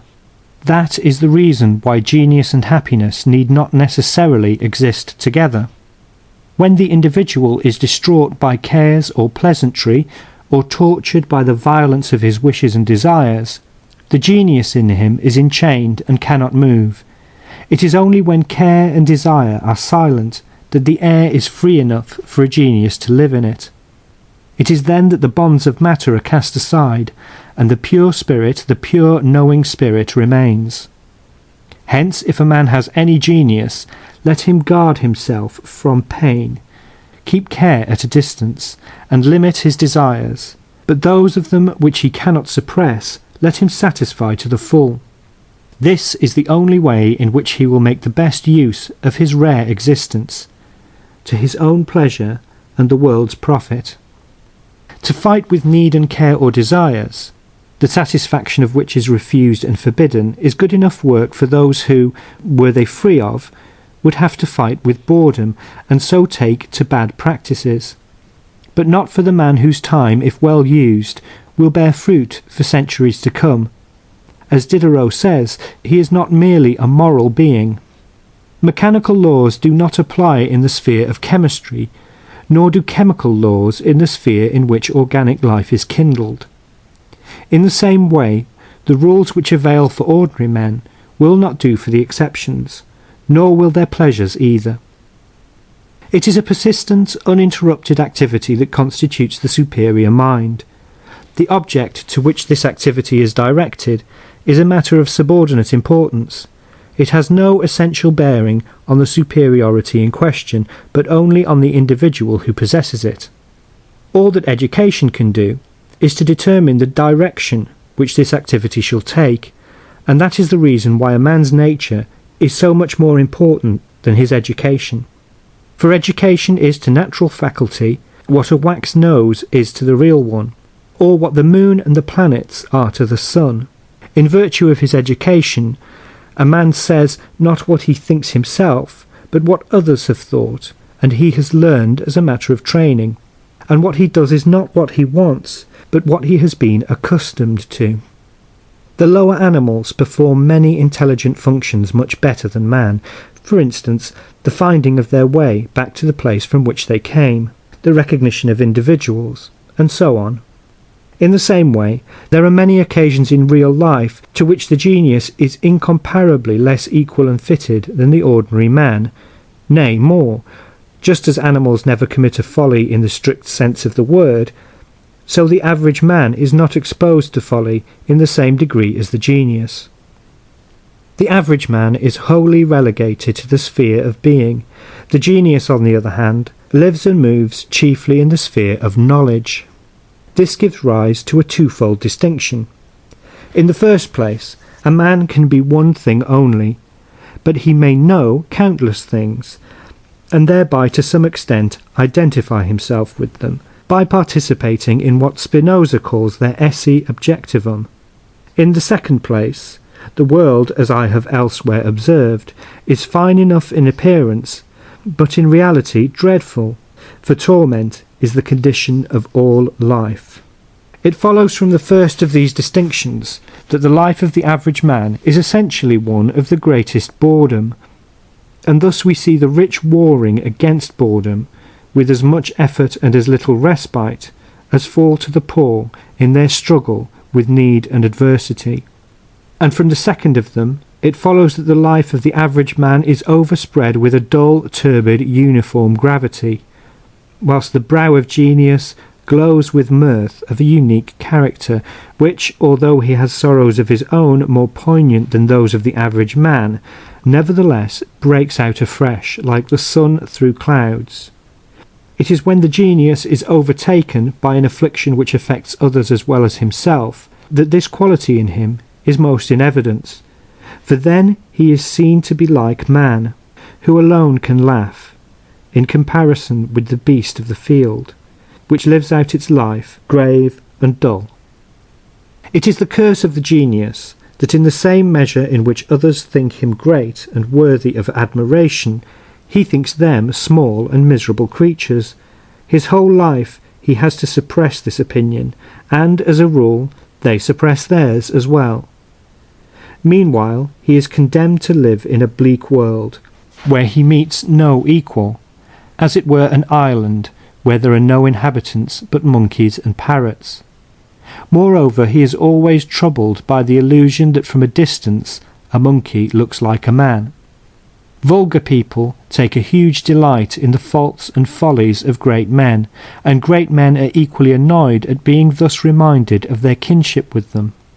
The real dignity of a man of genius or great intellect, the trait which raises him over others and makes him worthy of respect, is at bottom the fact that the only unsullied and innocent part of human nature, namely the intellect, has the upper hand in him, and prevails, whereas in the other there is nothing but sinful will, and just as much intellect as is requisite for guiding his steps. Rarely any more, very often somewhat less, and of what use is it? It seems to me that genius might have its root in a certain perfection and vividness of the memory, as it stretches back over the events of past life. For it is only by dint of memory, which makes our life in the strict sense a complete whole, that we attain a more profound and comprehensive understanding of it. End of The Art of Controversy.